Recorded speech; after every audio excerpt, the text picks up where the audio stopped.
Good evening. Good evening. I'd like to call to order the City Council study session for the City of Wheat Ridge, Colorado for Monday, May 5th, 2025. Thank you all for joining us tonight. We have three study items on our agenda tonight. Item number one is the CU Denver class presentation. Item number two is the Ward TOD multimodal pedestrian bridge and trail project. Item number three is our potential charter amendment, city clerk, city treasurer. We will start our meeting as we usually do with our public comment. If we take public comment, when I call your name, if you would please come to the podium and introduce yourself. Tell us whether you live or work in Wheat Ridge, what agenda item you're speaking on, and then you'll have 3 minutes to address the council. And we have some timing lights right here. Briefly, they're green when it's good to go, and then they turn yellow a couple of minutes later, and when it turns red, your time is over, and if you would please sit down. So thank you very much. Our first speaker is Mike Okada, and I have a couple of folks joining us online. On deck would be Nathan Song.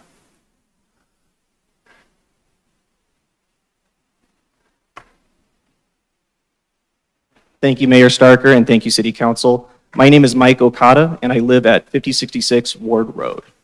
I want to urge City Council to strongly consider staff's third recommendation on item number 2, the memo concerning the pedestrian bridge and trail project at Ward Station. Staff's third recommendation would attempt to reallocate the $8.3 million grant to the Tabor Street multimodal project. In my neighborhood, the Tabor Bridge crossing is a frequent challenge for drivers, pedestrians, and bicyclists alike. When pedestrians take the risk and cross the bridge, not only is the immediate danger to them apparent, but driver behavior also becomes more unpredictable, and that compounds the danger. I moved into the North I-70 neighborhood when only about 15% of the townhomes were completed, and before the parallel had started construction. And as the buildings were finished and the neighbors moved in, the traffic on the bridge has only increased and the problems have become more common. For these reasons, it seems clear to me that updating the Tabor Bridge over I-70 is the most worthy alternative to the pedestrian bridge and trail project at Ward Station. In the memo, staff also makes recommendation number 4, which mentions the Tabor Street multimodal project, but it also mentions the Ward Station mixed use project. I want to mention that the mixed use project is also very popular in our neighborhood, as many of us look forward to development and amenities surrounding the station. While it's certainly a shame to lose the opportunity for a city landmark, for increased accessibility, and for public art at Ward Station, staff's report is clear about the increasing price tag of the project.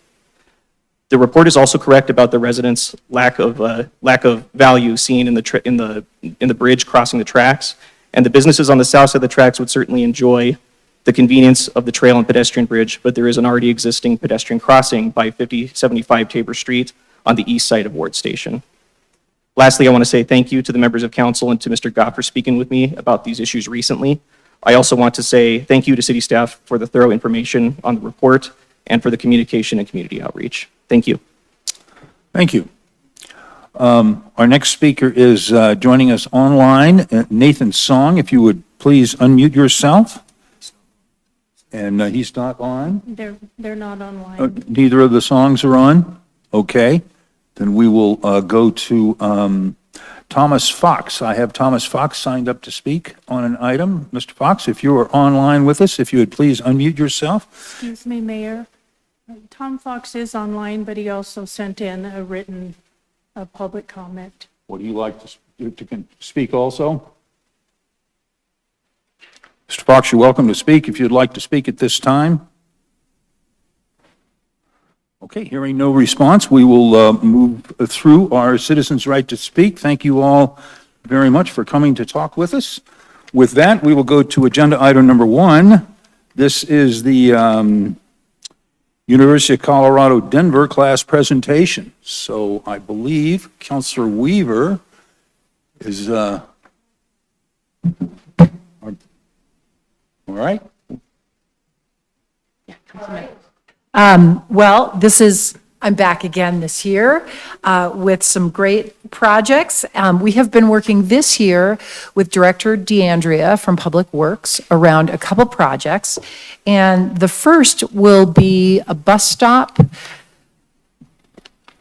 utilization study, is that what we called it? And some really neat things that we were asked to do around city bus stops that are managed by the city, not by RTD. And so there was a lot of learning for me in that we manage our bus stop assets as a city. And so this is a project around that and a neat application for feedback. And then some other thoughts on picking up trash around Wheat Ridge. The second project is around stormwater. I know something that we're all thinking about diligently, and some issues around impervious surface, as well as impervious surface, and then I'm forgetting the middle part of the project. Drainage in Wheat Ridge, just to give everyone an idea of where our stormwater is going. And then lastly, looking at what other cities are doing in comparison of, as we consider whether or not a stormwater fee is appropriate. These students have worked very hard all semester, and I'm very excited to present them. We will start with the bus stop project first. And I don't know if Director DeAndrea has any other comments before we start? I think this was a great project to work on. So bus stops seem a little innocuous, as does impervious surface area, but these students dug right in and we're really excited about it, and I'm excited to see the outcomes. Yeah. All right, with that, we're pulling up the project right now. And if that first group wants to go up there, and do you have a clicker and all that? Okay, great, excellent.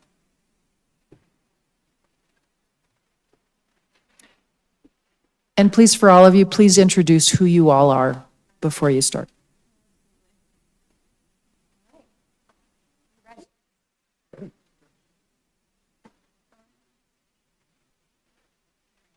And just remember to speak loudly because we don't have any of you mic'd. Fantastic. Hello, everyone, and welcome to our presentation on the efficient bus stop trash maintenance and feedback application in Wheat Ridge. My team and I, if everyone will introduce yourselves, Hey everybody, Angelo Gallegos, Jason Dutcher. Carrie Wellman, and I'm Kylie Wagner, are excited to show you what we've put together for you.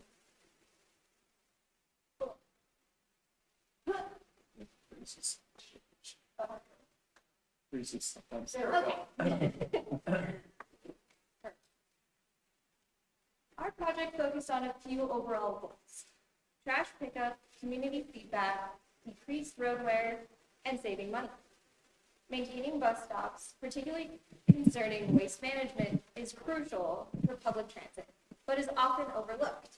Do you mind using the mic just so we can hear you on? Sure. Yeah. Absolutely. I was trying to project. Our project aims to improve trash collection and bus stop maintenance in Wheat Ridge by establishing an efficiency network for trash collection teams to use and a reporting system for residents to use. By mapping the bus stops and designing a better route for contractors to pick up the trash, we sought to reduce unnecessary trips and city expenses. To help with this further, we developed a QR code-based online reporting tool to help facilitate easier public feedback.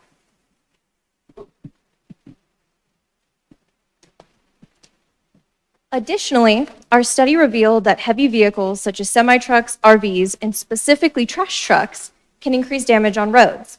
That being said, the city can only regulate one of these factors, which is the frequency of residential trash truck trips throughout the city. Therefore, our team strongly recommends that the city consider adopting a single hauler trash pickup system to decrease road wear and maintenance costs, which we'll talk about later on in the presentation. By implementing these strategies concurrently, Wheat Ridge could improve their bus stop upkeep, enhance rider experience, lower maintenance costs.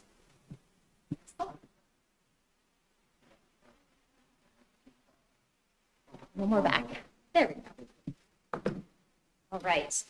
This first map here, we created to display the locations of all the bus stops with trash cans throughout the city. You can see the Wheat Ridge city boundary in gray and the bus stops in red. Each of these stops are managed by the city in some capacity, mainly third-party contractors, but specifically not RTD. Therefore, they are the responsibility of the city to maintain. Next, I'm going to hand it to Angela to tell you about the assets. All right, the second map displays, so in addition to the bus stops, we then moved on to assets that the city manages at these bus stops. So these are bus stops that may or may not have trash cans, but also include benches or benches with shelters that are managed by, again, third-party contractors and not RTD. The intention here was to identify assets that the city has to manage, so considering snow removal, general cleaning and maintenance, graffiti removal, things like that. So we haven't built out an efficiency network for this quite yet, but we'll be able to do that in the future as well, which I will show you next, as we did with trash cans. All right.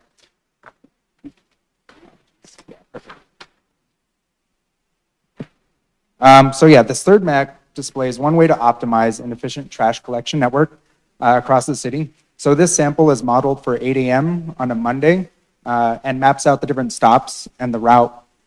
So we used ArcGIS Pro and the network analysis tool to do this. So essentially an efficiency network tries to find the best route between points, or in this case, bus stops with trash cans. So factors such as weather, traffic, and active construction and road maintenance were not considered in this analysis.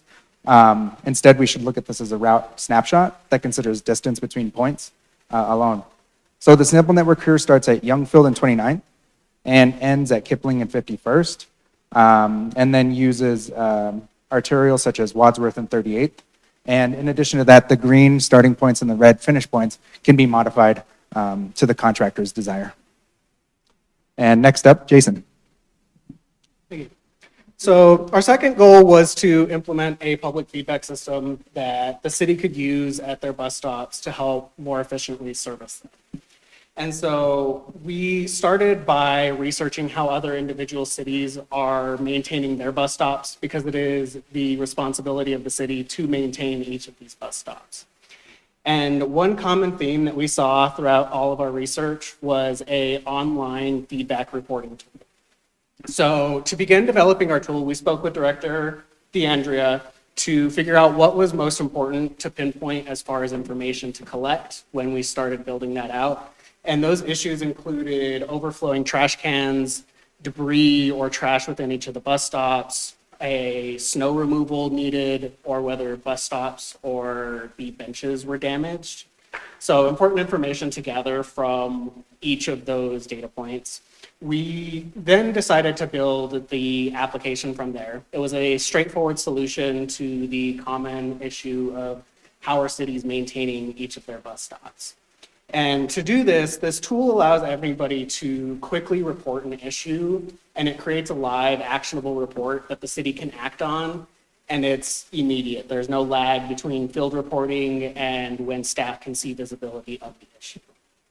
So how it works is a user will then scan this QR code, and it takes them to a mobile-friendly reporting form where there's no app to download, and there's no account needed, no login needed. They're able to input the information such as the bus stop ID. They select from a drop-down list of the issues that I just mentioned. So there's no question as to what type of issue there is, and there's an additional section for comments if the user decides to input those. When a user hits submit, it automatically captures their location as well. So we have additional data points to then do analysis on further down the line in GIS platforms, if that were something the city's interested in. This type of system reduces barriers to reporting while providing the city with precise structured data to act on. So what happens when a report is submitted? Next slide, please. Once a report's submitted, it's sent to a centralized Google Sheet that anyone can access so long as you share that link with them. And like I said, this is accessed in real time. So as soon as a user reports an issue on that form, anybody from the city that you send this link to, whether it be contractors or individuals responsible for monitoring it, they'll have access to that immediately. And it's creating an actionable record of what's happening at every bus stop in the city. Users are able to report this on a smartphone or a computer, allowing them to report it and report issues as they're happening and as they see them. After submitting, a date and timestamp is recorded, and it's inserted into the Google Sheet along with the bus stop ID, the issue type, the Latin long, and any comments that the user input in there. So there's no lag. Anybody can access this at any point in time. Staff can sort and filter this sheet by date range, issue type, or bus stop ID to help them pinpoint certain stops that are having more issues than others to start allocating maintenance towards those stops, as well as just supporting data-driven budget decisions. This is a fully scalable system built on a free tool that uses Google. Anybody has access to it, and most people use it every day. It is a great tool that can be built on top of. So as more data is kind of put into the system, you can start building dashboards and have reports of how many issues per week are seen, or if you're seeing a particular stop having damage to their stops, it's something that you'll be able to immediately see and access and address right away. Most importantly, this approach strengthens the partnership between riders and the city, allowing riders to feel like their voices are being heard and the city to feel like they're acting on data-driven decisions and meeting the needs of the city because it's exactly what they're reporting. It's making it easier for people to speak up and for the city to respond. Next, we'll talk about some cool pavement evaluation. All right, so now we're going to go back to talk about trash again. As Jason said, we got some really cool pavement evaluation data from the city. And so we really wanted to use that in our project. And Amanda suggested that we look at pavement condition of roads in Wheat Ridge and ask the question, what are the impacts of trash trucks on the infrastructure? So before I get into the maps, I'm just going to cover a couple terms just so we're on the same page.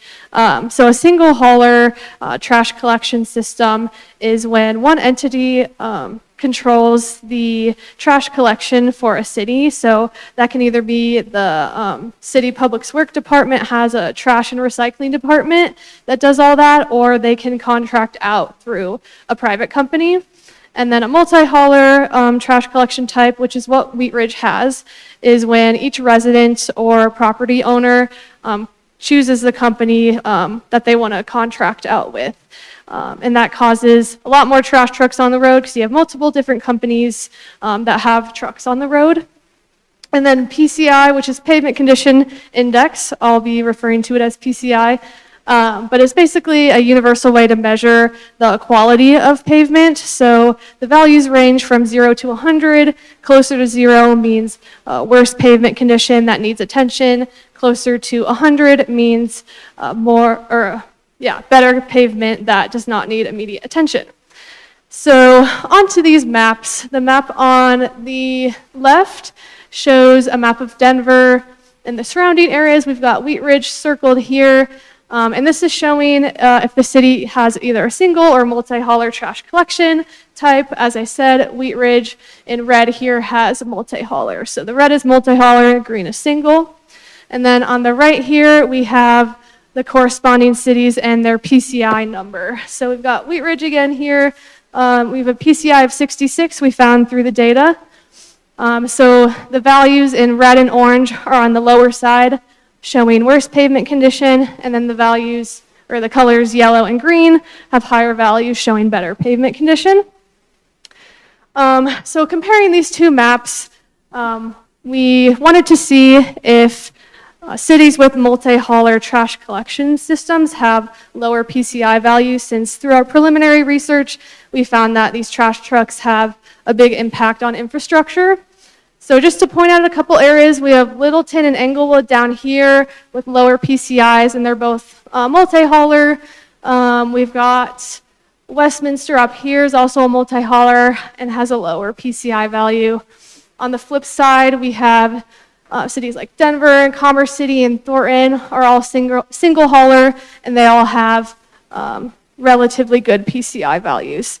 So we did find overall that cities that have the single hauler model on average had a better PCI value. The average for a single hauler was 74, while for a multi-hauler, the average was 60.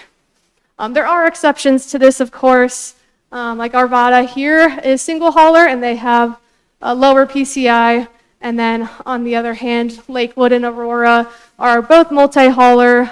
However, they have pretty good PCI values. So it just goes to show there's lots of variables that go into pavement condition. But our trash collection system is one thing that we can change to help improve that.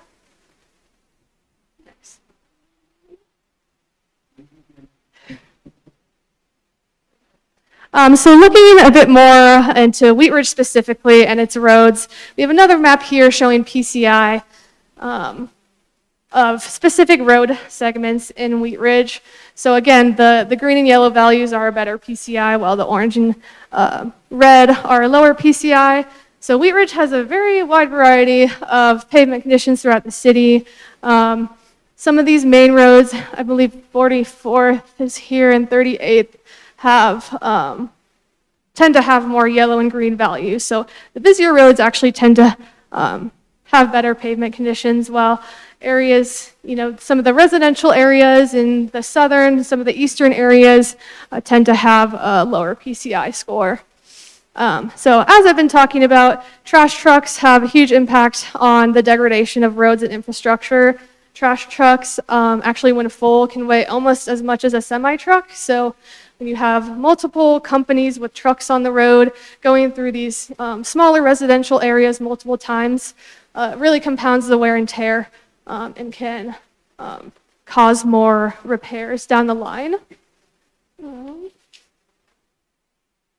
So optimizing trash pickup is not just about aesthetics. It's also a preventative measure, like I said, to prevent more repairs down the line.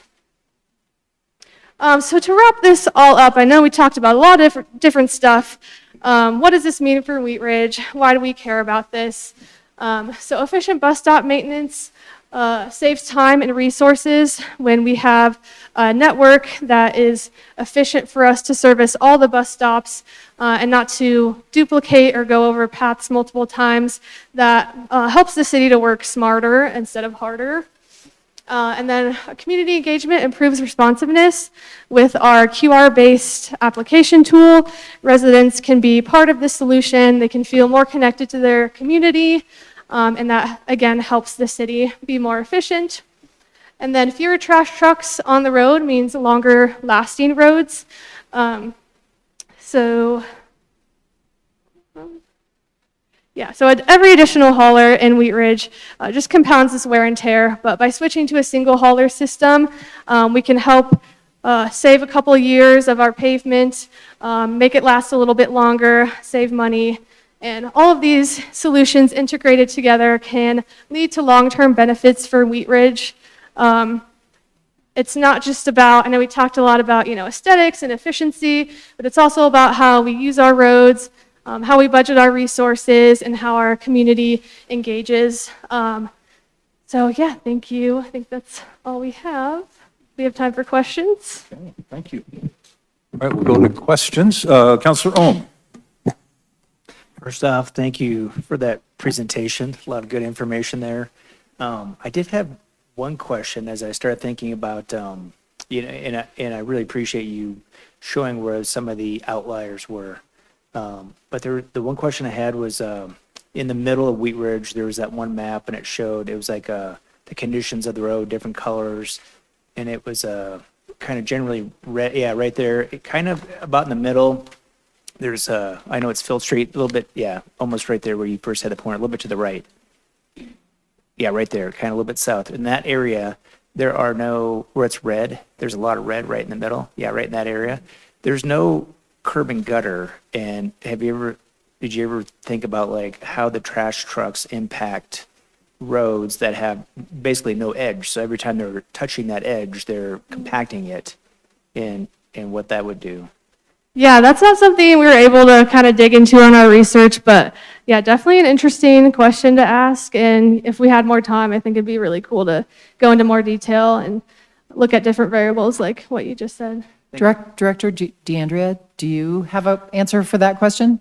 They were using our pavement data from our previous project, so they're not necessarily the experts on pavement, but Director DeAndrea might be able to answer. Certainly. No, I think, Councilmember Ohm, that's an excellent correlation. Typically, the way that the roads were built here and anywhere really is that without a curb and gutter, they tend to get thinner at the edges too. So, and then imagine a trash truck, depending on where a person places it, they're not going to place it out in the middle of the street so that they don't inconvenience traffic. They're going to put it out by the edge, maybe even in their driveway. So as the garbage truck comes along, they tend to drive along the edge of that pavement. And so we do see that deterioration more significantly because of those two factors, the thinner pavement at the edge, as well as the garbage truck running near the edge because of the location of the cans. And I also know that like in my neighborhood, there's 2 haulers and each hauler also has recycling. So that's 4 different garbage trucks that come by every week just for 2 haulers. Thank you. Thank you. Councilor Hulteen. Thank you. Thank you for both your research and your very professional presentation. That was really informative. First of all, I just want to say I love that, so much of what we do in the city is we try and identify problems and then we trickle down to like, what are our assets or instruments that we can use to address those. And I liked how you really centered around this asset in our community and how do we improve that to then leverage the bigger things around like quality of life and some of the efficiencies that we care about. So it was a little bit of a different approach to things than we normally take care. And I just really appreciated sort of that aspect. I care a lot about transit working well, and I care a lot about sustainability. So this project's like close to my heart. A couple of things. So I love the QR code, and as you were presenting, I'm like, where else can we stick QR codes around the city? We want to be careful with how many QR codes are out there, but the program that you're working with, would it have an option to add for people to upload a photo or generate a ticket number so that internally as our cities tracking like their response to it, they're able to get eyes on the issue and then also like generate some sort of internal tracking for like this specific issue? As far as adding an image, it was definitely something we did consider, but Google Apps Scripts, the JavaScript that we use to create the application, does have its limitations because it is free open source for anybody to use. So we were limited in terms of those images, but in the future, if you want to continue building onto that code base, it is very feasible to add an ID to give them a ticket number to then be able to reference with the city. Okay, awesome. And then my second, I want to go off of what Councilmember Ohm just said. First of all, my neighborhood's got a lot of red in it, and we have a lot of no curb and gutter. And to Director DeAndrea's point, I see the garbage trucks, and they're on the edge, and not only does it erode it, but then it contributes to the water like impacting the edge. So it's like a positive feedback. Like the trucks drive on the edge. We have 5 different trash servicers in my neighborhood. So we have 10 trucks a week on 3 days of the week in my neighborhood. So I really appreciate the efficiency. And then I just also want to thank you when you were doing the routing efficiency. Thank you for not routing any of the trucks through our neighborhoods and really sticking to the major streets. So just a fantastic and very useful project. Really appreciate it. Thank you. Mayor Pro Tem Stites. Thank you, Mr. Mayor. That was a fantastic presentation. That was as professional and in-depth as some of the ones we get from consultants and people on a daily basis here. So that was fantastic. Your research, your maps were fantastic. I actually had a similar question to Councilor Hulteen's question. Maybe I love the idea of the QR code at the bus stops, and I was also thinking that we should probably have those everywhere. But I know we have an app or something that people can report like pavement issues and stuff like that. How does our app compare to that app? That's our ViewWorks program that's online. I think that can certainly be accessed to, and probably one of our next steps would be is how do we integrate that and do we use ViewWorks in lieu of? I think the interesting aspect of this is that it's so easy to pull up on your phone. So sometimes the ViewWorks can be, or at least our form currently, it's a little bit long. And so this seems like there's, 1, 2, 3, quick, submit it. So we will see how we can integrate going forward after this. That's Yeah, great. So exactly, when building this application, the whole intention was to make it easier for the riders to report issues when they see them, which meant building it as mobile friendly as possible, but also keeping it so that way if somebody took that QR code home and wanted to report it at home, they could do that on their computer as well. That's fantastic. Thank you. Any further questions? Councilor Weaver? I just wanted to, I obviously have been working with this data with them, and great job. Could you all just quickly, I can't remember the years of what multi-hauler decreases the life of pavement regardless of how it's rated? What was the average year? So it increased road wear actually decreases the life of roads by 3 to 5 years. So roads are traditionally built to last about 20 years in ideal conditions. So that compounding effect, the weathering effect, and especially from those trash trucks and heavy vehicles and stuff, reduces that by quite a bit. And it increases cost along the way over those years too, because you're filling potholes and you're, having to address other minor like wear along the road. So. Yeah. And thank you for the council for letting me obviously share my opinion with what I think we should do with multi-hauler versus single hauler. Thank you. Councilor Larson? Thank you, Mayor. Just a real quick question here on the bus stop responses. A lot of the responses are a lot of the bus stops are just bus stops with a sign. So there probably wouldn't be a trash can there. But the shelters probably do. When somebody opens a QR code and wants to file a report about whatever, is there an identification number on that shelter, or are you using GIS on their phone to get the correct location? It's a combination right now, just because we went for simplicity of using the community's information of the bus stops.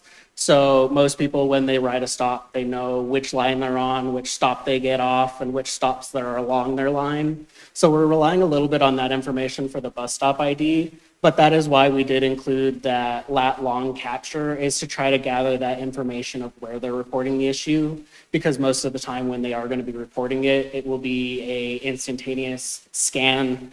I see the issue, report it, and it's geolocated to where they're at that time. Great. Thank you. Thank you. Any further questions? Well, thank you very much. It was a great report. The only thing as I was thinking about it, if you could answer the question about where's my bus, that would really cap it off. Okay. Thank you very much. Well, listen, it was a great presentation. Thank you very much. All right, thank you.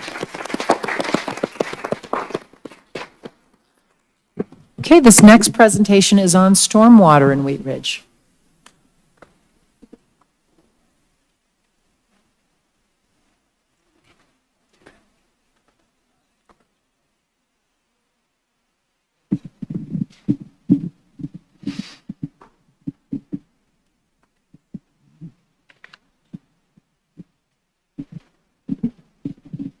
Hello.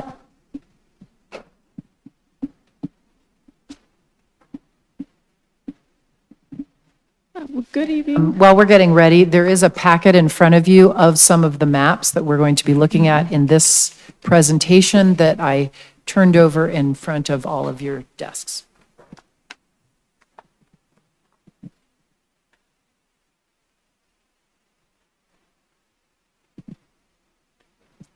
Well, good evening, everyone. I'll take a second to introduce everyone. If you say your names. I'm Cliff Burt. I'm Chantel Paulman. And my name is Lauren Parkinson. Thank you for the opportunity to speak tonight about a topic that directly impacts this community's safety, sustainability, and future stormwater infrastructure. We passed out a couple of maps that may be helpful to reference back to during our presentation, but if you haven't seen the map yet, it hasn't shown up there.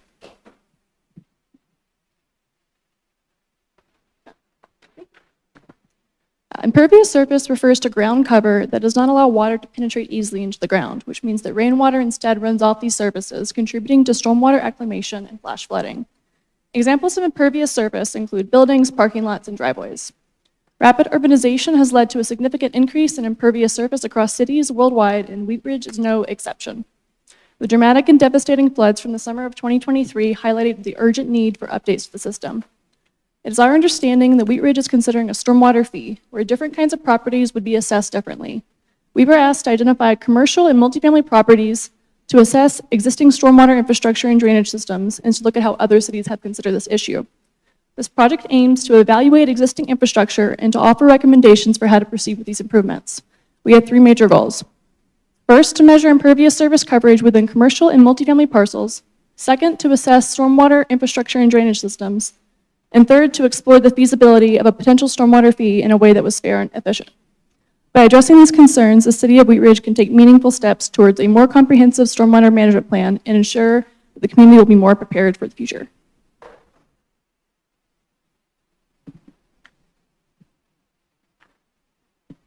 So in order to map impervious surface within commercial and multifamily parcels, we first had to define what those were. Parcel data for Jefferson County does not list parcels in simple terms. The best attribute we found to describe the parcels was it's something called its statistic structure, which was defined as the type of real property. There were 65 statistic structure options, ranging from hospitals to condos to fast food restaurants to warehouses and more. After taking stock of the options, we decided to classify all parcels as either single-family, multifamily, government, commercial, or other, largely based on this statistic structure. For this project, we considered multifamily parcels to be any parcel with more than 3 families, which meant that duplexes and triplexes were classified as single family. Government properties were defined as parcels or land owned by a government entity. This was often the City of Wheat Ridge, but also included Jefferson County and the cities of Arvada, Lakewood, and Denver. Commercial properties were generally regarded as anything else, although 295 parcels were a little bit difficult to distinguish, so they were classified as other. 988 of these parcels had nothing in the statistic structure field. Instead, these were sorted by their owner listed and then individually through Google, which took a little bit of time. Ultimately, we had 1,400 commercial and 1,079 multifamily parcels when we were analyzing impervious surface. These parcels were largely clustered north or west of the interstate or along major roads in Wheat Ridge, such as 44th Avenue, Kipling Street, or Wadsworth Boulevard. This slide presents our mapping of impervious surfaces within commercial and multifamily parcels in Wheat Ridge. To create this map, we utilized high-resolution aerial imagery provided by the U.S. Department of Agriculture, which gave us detailed visuals of the city. By employing remote sensing methods, an approach that involves analyzing imagery collected from aircraft or satellites, we distinguish between areas covered by pavement, buildings, and other surfaces that do not allow water to penetrate, compared to natural surfaces like grass and trees. During this process, we relied heavily on automated classification methods to rapidly identify impervious surfaces across large areas. These automated methods were essential, but not entirely flawless, occasionally misclassifying areas due to shadows cast by buildings or trees, bare soil and construction zones, and reflective surfaces such as cars. To enhance the accuracy of our classification, we integrated digitized impervious and pervious features from OpenStreetMap, a collaborative crowd-based mapping platform. This additional data significantly improved our results by correcting many misclassifications from shadows and vehicles within impervious surfaces. Even with these improvements, manual corrections were still required, particularly in challenging areas such as new construction sites. Together, these targeted edits greatly enhanced the overall reliability of our map. As a result, we achieved a reliability rating of approximately 84%, meaning the map accurately represents Wheat Ridge's impervious surfaces about 84% of the time. While our mapping provides valuable insights for stormwater management, we recognize that continued refinements would further improve its accuracy and effectiveness. Next slide, please. On this next slide, we display the specific square footage of impervious surfaces within each commercial and multifamily parcel. Here, darker colored parcels represent parcels with higher square footage of impervious space. Such large commercial properties with extensive parking lots or multifamily apartment complexes with many paved surfaces. Identifying the actual square footage of impervious surface on each parcel is important because more impervious area directly increases stormwater runoff during rainfall. As impervious areas expand, less rainwater naturally infiltrates the soil, instead quickly running off into the streets, gutters, and eventually into the stormwater infrastructure. This rapid runoff can lead to flooding, water quality issues, and significant stress on existing stormwater systems. By accurately mapping and visualizing impervious coverage, city officials can better prioritize resources, identify where infrastructure improvements might be most urgently needed, and create effective policies that address stormwater challenges proactively rather than reactively.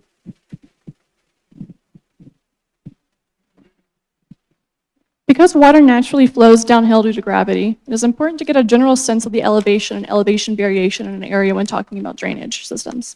Elevation data was found in 2 grids across Wheat Ridge with an estimated 1 meter accuracy. These were then merged into one image and an elevation grid was created from that. The city of Wheat Ridge has a variation of around 300 feet within its borders. The highest points are around 5,600 feet and the lowest points are around 5,300 feet. The highest elevation is found in the west, south, and northwest edges of the city, while the lowest points are along Clear Creek and Lena Gulch in the heart of the city, as well as in the northeast and far southeast edges of the city.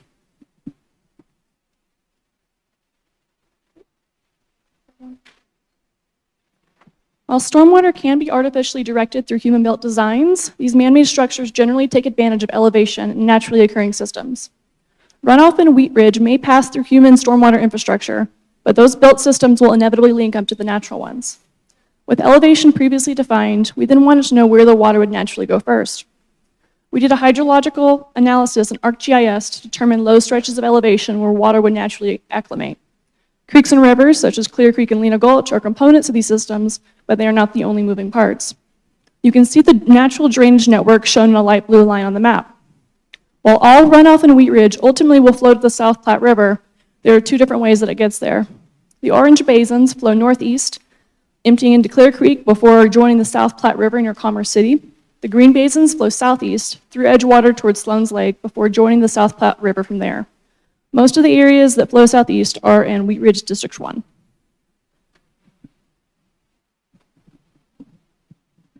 This slide highlights Wheat Ridge's storm sewer infrastructure, displayed over our impervious surface mapping.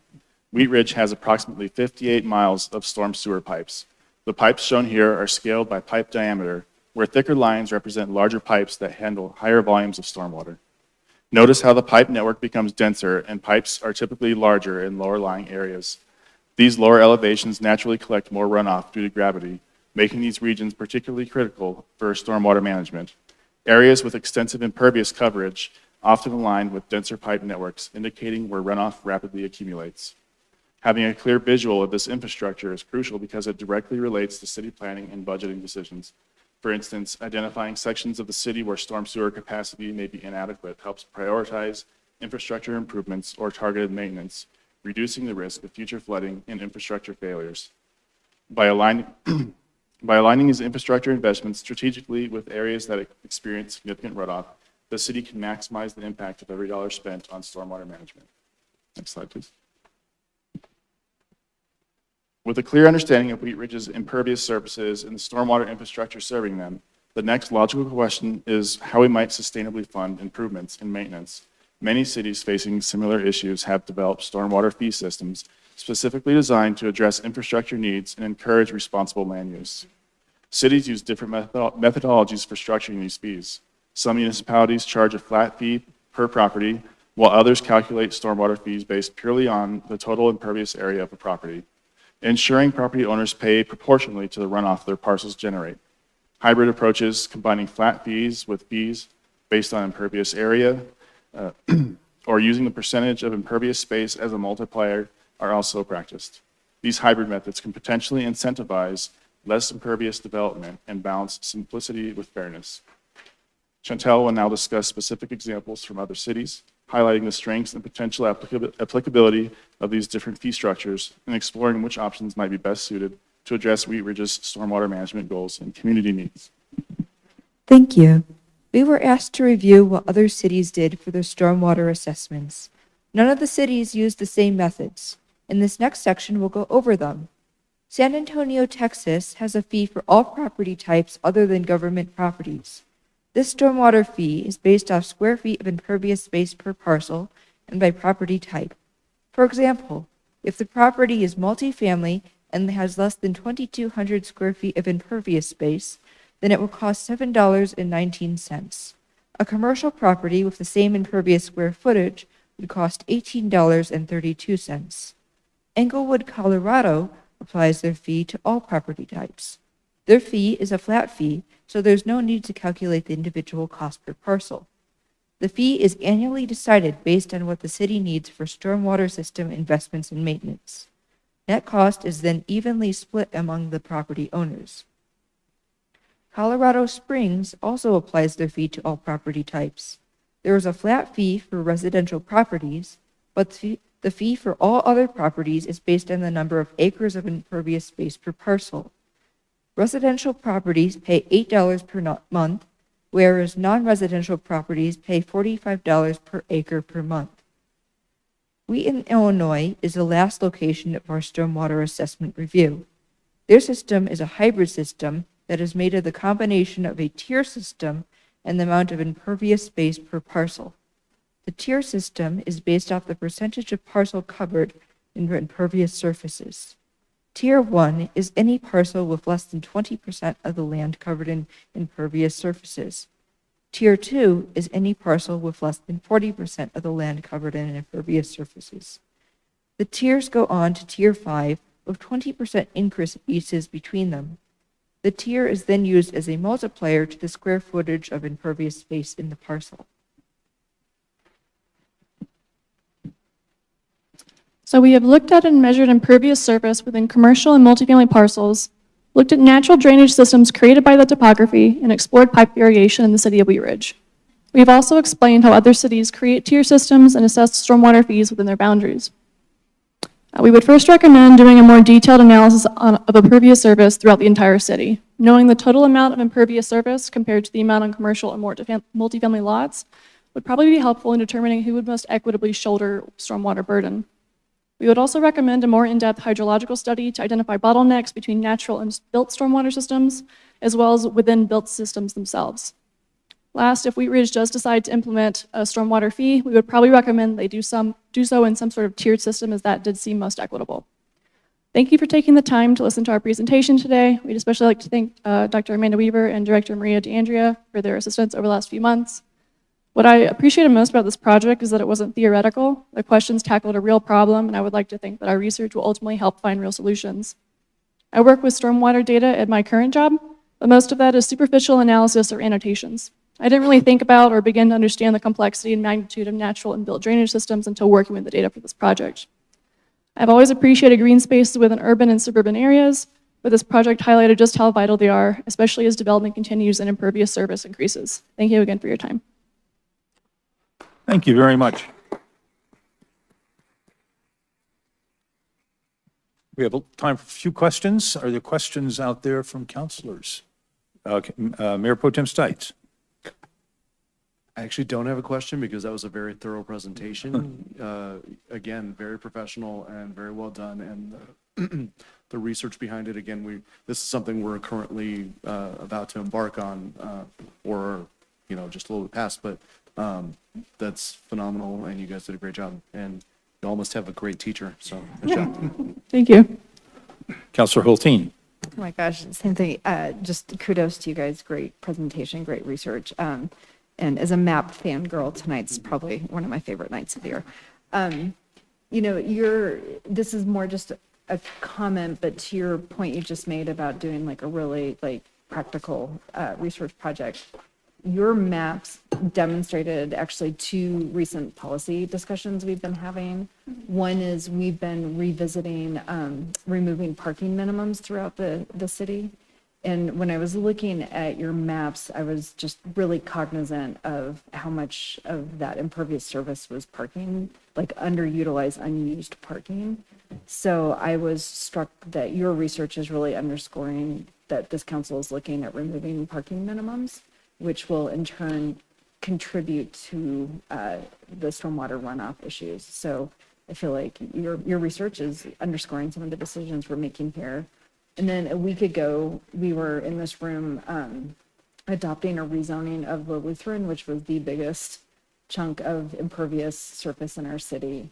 And just when I was looking at the map and like just that big dark orange square, the zoning that we adopted last week would like significantly change the impervious surface that currently exists there. So anyway, it made me feel good about the work we're doing here, and your research is really useful. So thank you. Thank you. Thank you. Counselor Ohm. Thank you, Mayor, and thank you for the presentation. Always love seeing graphics and data, and walking us through all those different aspects. This is really in a timely manner, like Councilmember Hulteen said.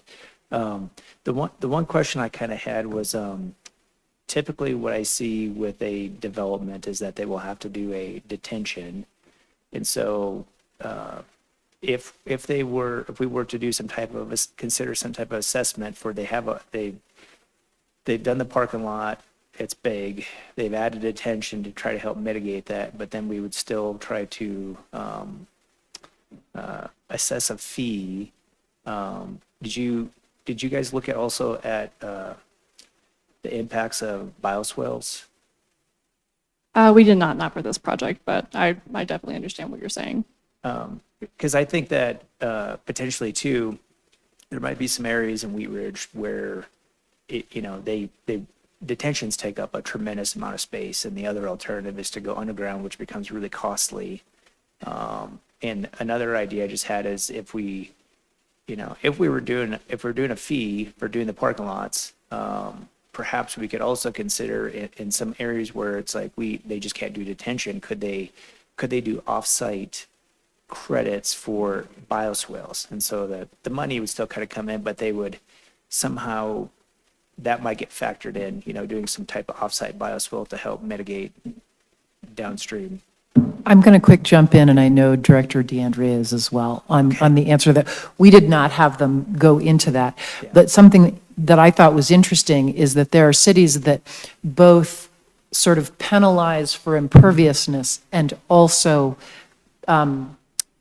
what's the opposite of penalize? Reward for perviousness, which is where the bioswale would fit in. And I'll hand it over to Director DeAndrea. Yeah, exactly. I think it's a carrot and the stick approach. So if through new development, if we could somehow encourage additional detention and or water quality features, that we'd somehow then reduce their fee long-term or something like that. That's definitely an aspect that we're looking into as we set the fees and go about with our rate study. Thank you. And I think, to kind of tag on to what Mayor Pro Tem Stites said is everybody's done a really good job at the presentations. I wouldn't be asking these kinds of technical questions unless, typically we'd see that with the consultant. And so you may not have the answers, but you're making me have questions, which I think is great. Good job.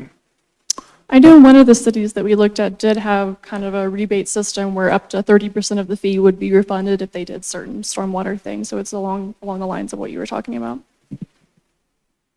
Thank you. Counselor Larson. Thank you, Mayor, and compliments on this presentation here. My question is right along the lines of Counselor Ohm, and there's something for the council to consider when we start looking at these sort of things, how we differentiate the existing infrastructure, including detention ponds and some of the other solutions as well, because it simply seems like it's going to be more fair to property developers and existing property owners if there is a differentiation between a development that has a detention pond and does what it's supposed to and keeps the storm water from going into the storm sewer. So again, thank you. Very good presentation. Counselor Snell. Thank you, Mayor, and thank you again. Great presentation, both groups. Thank you. One quick question. I appreciated the data that you provided on what some other cities are doing around this. Was there, how did you decide which cities to get the information from? So first of all, you might have noticed that 2 of them were from Colorado. We wanted to make sure that there were 2 that were local because they have local effects weather, other things that you guys are going through. Then we also wanted to take a look at two from across different places in the country to see just, what exists. And these are the two best examples that we could find. And that's how we chose. Got it. Okay, that makes sense, and I appreciate that. Great job. Thanks again. Thank you. Counselor Weaver. Thank you. Again, great job, both groups, and I'm going to give the mayor a chance to ask questions too in a moment. This project, a little bit different, a lot of data to try and coese together. And I think the groups did a great job, and I also just want to let the city of Wheat Ridge know that there are technical papers that will follow this with all of the applications and programs and sort of a data passover for the city of Wheat Ridge for all of the things that we did. So there will be reports to read as well. Those aren't due for another 15 days. So, but I think both groups did an excellent job of doing a 15-minute overview of some pretty complex stuff. So again, great job, everybody, and thank you for all your hard work. And I'm going to pass it back to the mayor.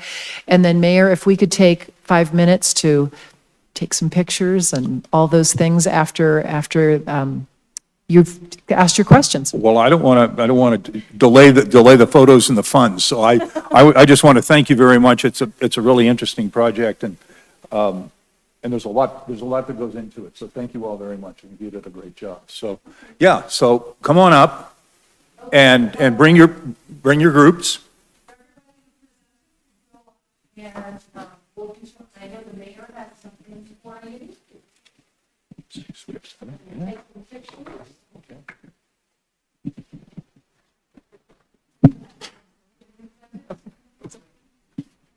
And Mayor, why don't you jump in? Well, you want to present and then we're gonna do some presentation. Okay. And then we'll take pictures of everyone.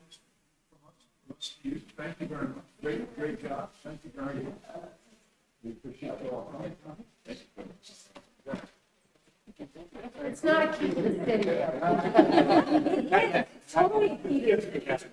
I keep asking. Very expensive. Try and use it. Thank you very much. I'm sorry you don't get it. Oh, I know. I keep asking the mayor for a badge. Maria. What do you think we should get Director Bean out to take a picture? Yeah. Good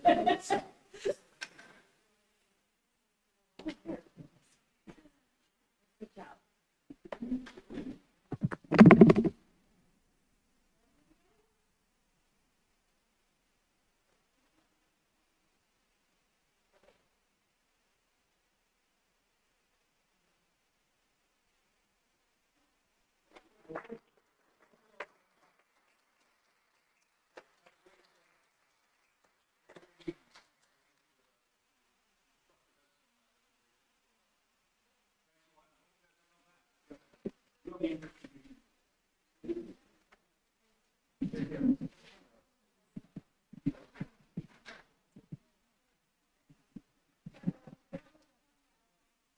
I can take those. Okay. But I'll take. Thanks.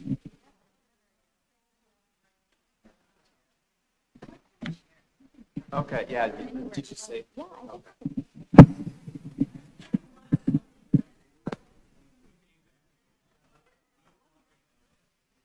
I don't know if it was But, yeah.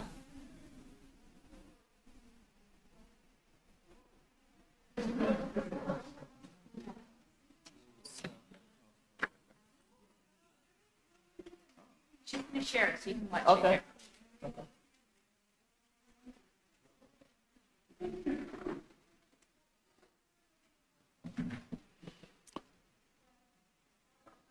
Yeah. It's working. Oh, the clicker? I turned it off. Is it on? Oh, there we go. Well, that maybe didn't take the wind out of our sails, but it sure took the folks out of our hall. All right, great presentation. All right, we're going to move now on to agenda item number 2. This is the Ward TOD Multimodal Pedestrian Bike and Trail Project. Mr. Goff. Thank you, Mayor. As you know, well, you may not know, there's been a very long history with this project. Probably started before even maybe this whole council was on board. I don't know. And so tonight we want to give you a little bit of history about the pedestrian bridge and trail project that we've had envisioned in some planning documents from many years ago. And then Maria's going to talk about more of the act of trying to implement those plans. And then I will wrap up with some recommendations. But first, Lauren is going to kind of go back as far as 2006, I believe, and talk about how the concept of the pedestrian bridge and trail came into fruition. So, Lauren. Thank you. Yes, we're gonna, there we go. So it was back in 2006 when we first named the northwest area of the city, the northwest sub area. And the reason for doing that was actually because metropolitan voters had recently approved fast tracks. And if you wanted a seat at the table to, as a community, be a part of the planning of those transit lines, in our case, the G line, you had to have an adopted plan. So we adopted the very first Northwest Sub-Area Plan in 2006. That predates me, but we went through the process of configuring that station. That actually made a big difference. It shifted the alignment 45 degrees so that we could have a street grid. And so in 2013, we updated the Northwest Sub-Area Plan to reflect the RTD design of the Wheat Ridge Ward Station. That's one of the maps that you see on the screen. And it was, the bridge actually originates, as far back as I could find, it shows up for the first time in that 2013 plan, essentially as a key piece of infrastructure to connect the north and south sides of the track. So it's hard to read, but it says potential future pedestrian bridge. At that time as well, let's see if I can make this work. Yes, thank you. This is an aerial that also came out of that plan. And if you'll recall, the part of the reason the bridge, I think, got some traction in that era is because Tabor Street, as it went north, it dead-ended and turned right to Ridge. So Ridge and 50th Place did not connect, and there was no obvious way you would possibly go across the tracks at the time. So that was the Jolly Rancher factory, and there was a rail spur, BNSF rail spur that came into the factory. So very different landscape. So a big part of our 2013 plan was to focus on connectivity and how do you change in a largely industrial area to something that is going to be walkable and bikeable and transit oriented. So the bridge obviously was an appealing solution in that context at that time. Next slide, please. Building off of that plan and the fact that it was clear that RTD was sort of taking real steps, that the train was going to be a real thing, the commuter rail. In 2015, we hosted a technical advisory panel. That's something sponsored by the Urban Lands Institute, and TAP panels are utilized when you have kind of a challenging or unique land use or development scenario. And at that time, we were unique in the RTD system in having a station go to an industrial area instead of a predominantly residential area. And that panel certainly reinforced the need for improved connectivity in the area.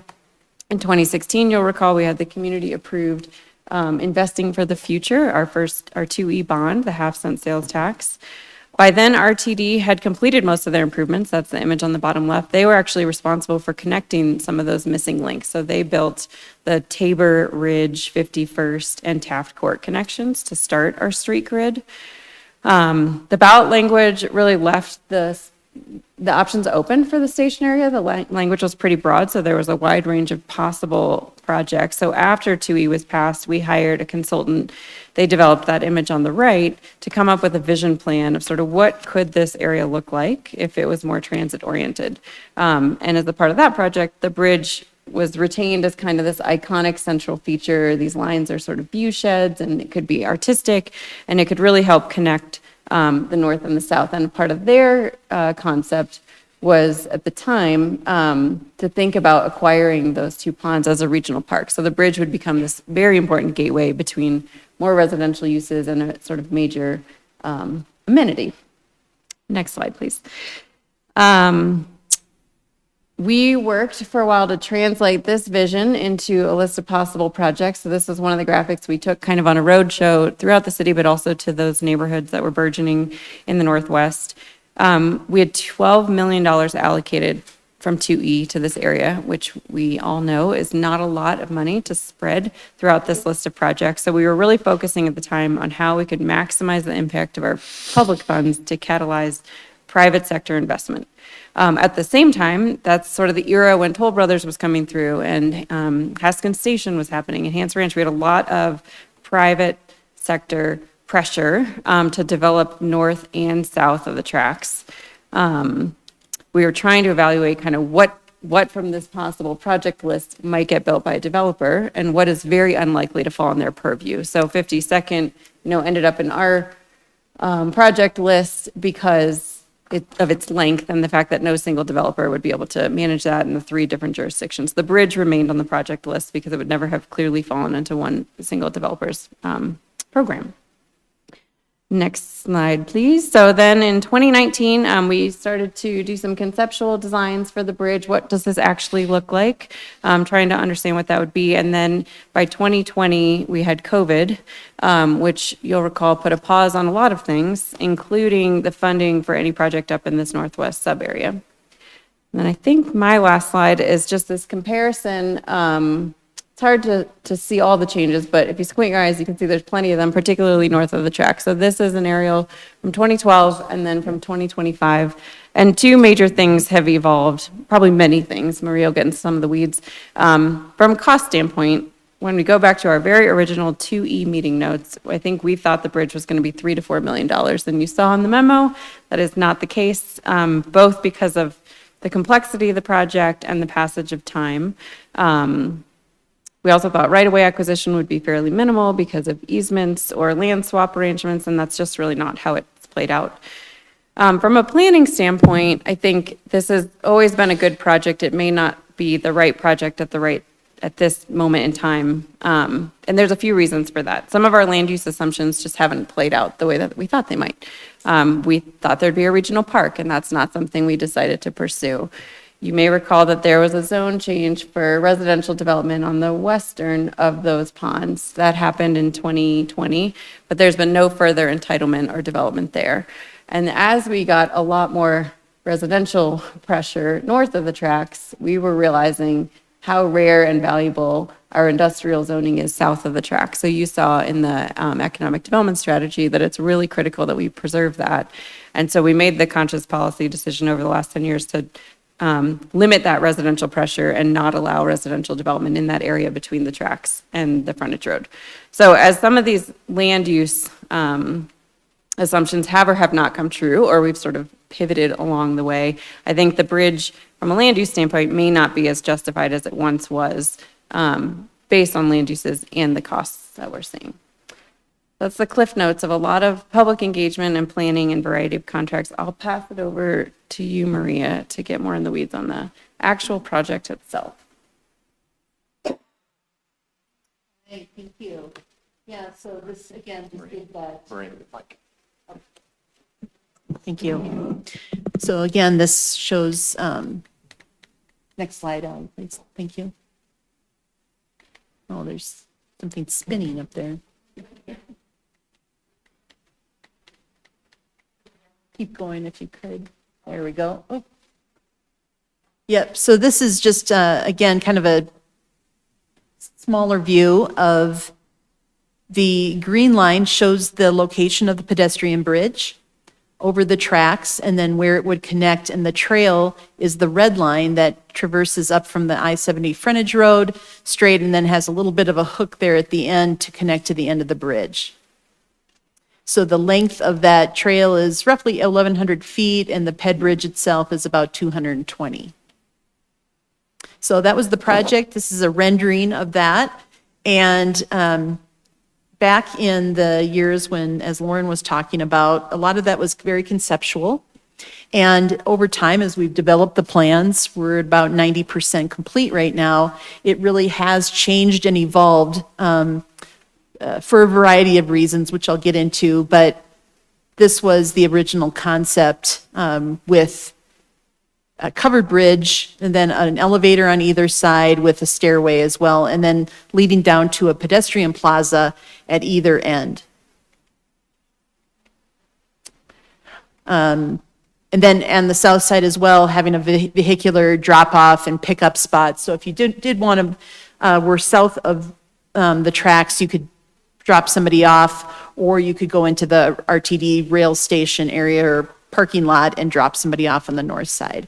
Then, of course, we've talked about in the past with council, the public art, the Meccan, and with the flower art that was proposed to be installed here at this location. And the purpose really, as we honed in on this, was ultimately providing a safer crossing for bikes and peds across the railroad tracks. As Lauren mentioned, we improved Tabor Street, so that does exist, but this was a way that was still that's still an at-grade crossing. So although there's the rail arms that come down, you still have the potential, especially for pedestrians, to walk around those, get through those, and potentially either be trapped within the rail arms or still be on the tracks in some way and increase the likelihood or potential for a crash occurring there. And ultimately to reduce that multimodal travel distance. So while you can travel to Tabor, it's out of direction in some cases for people to the south there. This is a little bit, just the highlight there shows the different parcels. Overall, we were dealing with all the right-of-way that we needed to acquire. There were 14 different property owners that we were working with. That includes RTD. Over the tracks, we needed a license agreement from them, as well as a small portion of property to the north there from RTD. And then the other property owners are shown down below. This could be a variety of, not necessarily right-of-way per se, but easements, either temporary or permanent. And then this is at the very north end of the trail. The green here shows the location of where the actual bridge would cross the railroad tracks. This kind of odd-shaped, long triangle parcel is 5075 Tabor Street. And this, I'll jump back here, jump back to the previous slide. This does take the larger portion of their, a small portion of their overall lot, but it does significantly impact how they receive deliveries. So this, they store building materials on this site and sell them out of here. And the impact of this, while it seems slight from an aerial view, does significantly impact how they not only receive materials, but ship them out. So this will become a factor as we move further along. This just shows a close-up of that. And then the multi-use trail, just a little bit closer view here, because if you read, we did receive a comment from Wheat Ridge Speaks. There we go. All of these have these. There we go. And one of the comments from the property owner that we received is, and I'll show a few pictures here in just a minute, but this is a very steep slope. So again, while the aerial looks like it's just a straight line and super easy to build, it's really not, because there's a very significant slope that we would have to cut this trail in order to construct that. So right now that slope comes down kind of like that. Oops. And okay. And so we're cutting that trail in to be level, of course, so that people can traverse that. This is where the parking lot is adjacent right down here for the, I was just going to look at the name again. It was the Lakemont Property Association. Owns this kind of commercial lot down here, as does Foothills Housing Agency owns a piece of property down here. And what they're occurring now, and one of their comments in the Wheat Ridge Speaks, is that there's a significant amount of water that's pooling, running down the hillside and actually traversing across their property and collecting out in the right-of-way. So it comes out of, it's being actively pumped out of this manhole by, I'm assuming, the Reno Yukon ditch, and it traverses down that hillside. And actually, this is the Lakemont Property Association. You can see here how their parking lot is iced over. So this was, maybe we took these pictures in probably early March, but at the same time, these are all at the same time, there's also moss growing in the gutter line. So you know it's been there for a while. And this is the frontage road, which of course is for us to maintain, where you can see the water is creating significant potholes, starting to undermine the pavement right here because it's just a continuous flow out from that property. So the Lakemont Property Association is very interested in, as we do this project, even though it's not the city's responsibility, it's the ditch, the intent would be is because we're building in the trail, that we would be able to manage this water in a different way, take it out through a system. Okay, go backwards if you could, Ally. I want to see that graphic again with the trail. There we go.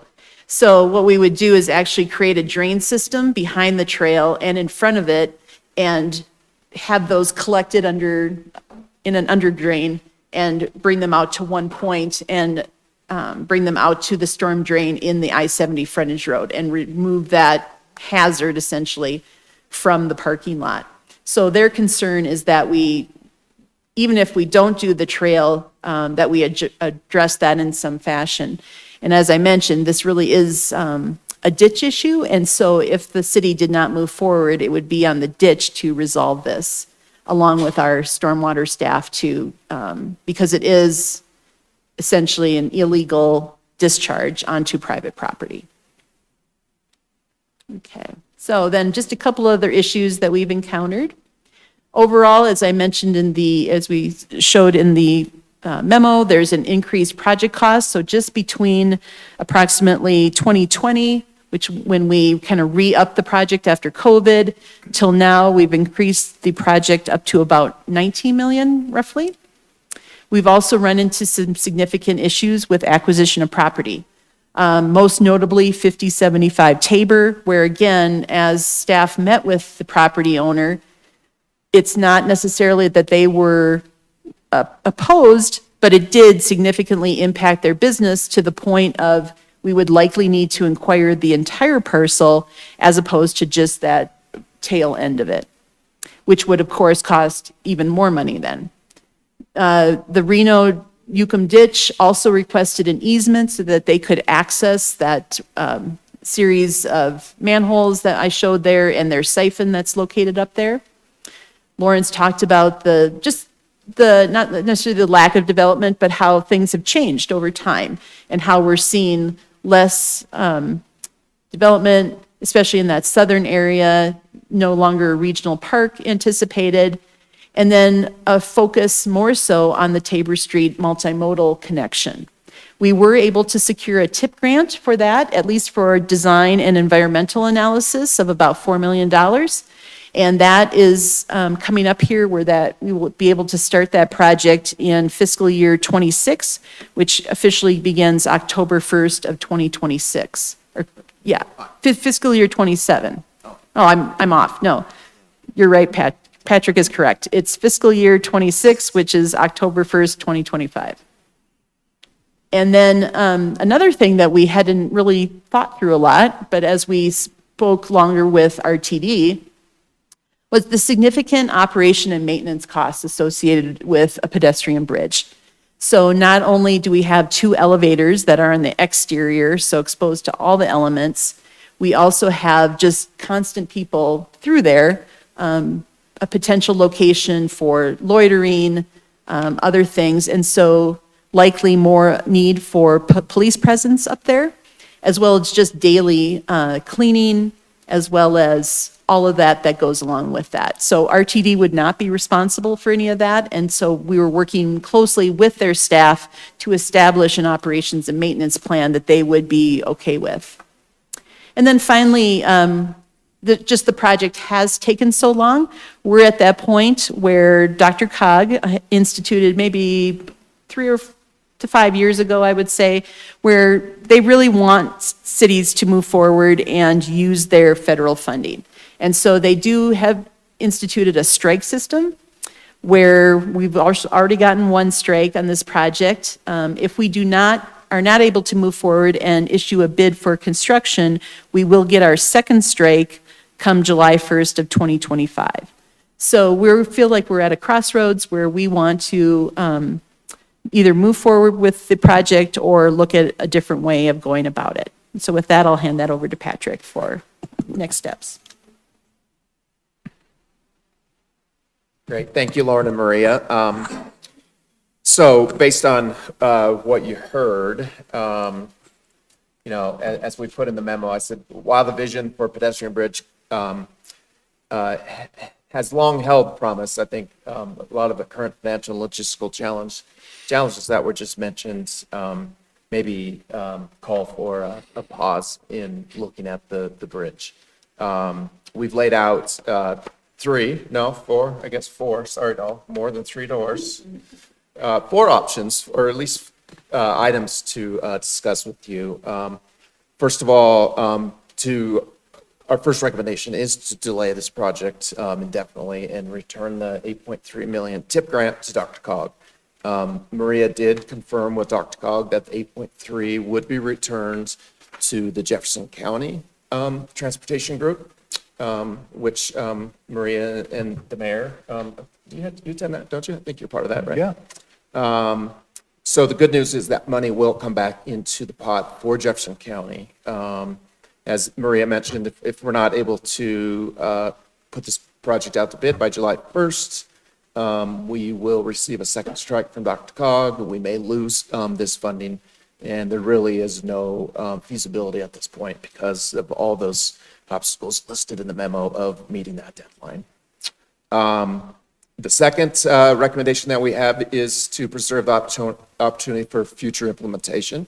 We recommend that we continue acquiring the trail-related parcels, except for the one that Maria talked about at 4075 Tabor Street, which is the storage yard for lumber and materials. That parcel would probably require a full take of that parcel, and we just don't have the funding for that. So acquire all the other pieces. We've been working with those property owners for quite some time. A lot of those property owners have put time and money into it as well. Some of the property owners have donated the properties to us, so we're thankful for that. So we think it's a good idea to just go ahead and finish that. I think we estimated that's just under $600,000 for all of those parcels. The third recommendation is to conduct further discussions with the Jefferson County TIP Forum Group, as I mentioned. As we said, that $8.3 million grant will be reallocated back to the Jefferson County Forum Group. First in line will be any projects that were put on the waiting list. And I think Maria and I were trying to figure out if there were any on there. We don't really remember what was on there. Do you remember, Maria? Did you were able to look? Or? I was able to find Yeah, those. There's okay. 3. There's 3, okay. So there's a few on there. But our recommendation is to lobby for at least a portion of the 8.3 coming back to Wheat Ridge for the Tabor Street multimodal project. And again, we've talked about that this evening of why we believe that project is a better priority, higher priority project today based on what we know, today. So the fourth item we'd like to discuss is some alternative projects where we can put this additional funding. So first of all, the $8.3 million grant, if we're successful in getting at least a portion of that or all of it, we would recommend that goes to the Tabor Bridge project. But we're also, by delaying this project, we have money budgeted in our urban renewal bond fund for the city's contribution to the bridge and pedestrian project. By delaying this project, we believe there's about a $6 million savings in that budget. So there's 3 different projects that have come to us recently that need some additional funding, which we believe could be priorities for this area. The first one is a multi-use project, which with the company of Confluent is looking at. They're proposing a 156 units apartment building with 2,000 square feet of retail. So they potentially have two or three different tenants up there, and I think you all know, especially District 4 Councilman Larson, the desire and demand that we're hearing from the residents up there to have some local retail, some neighborhood retail.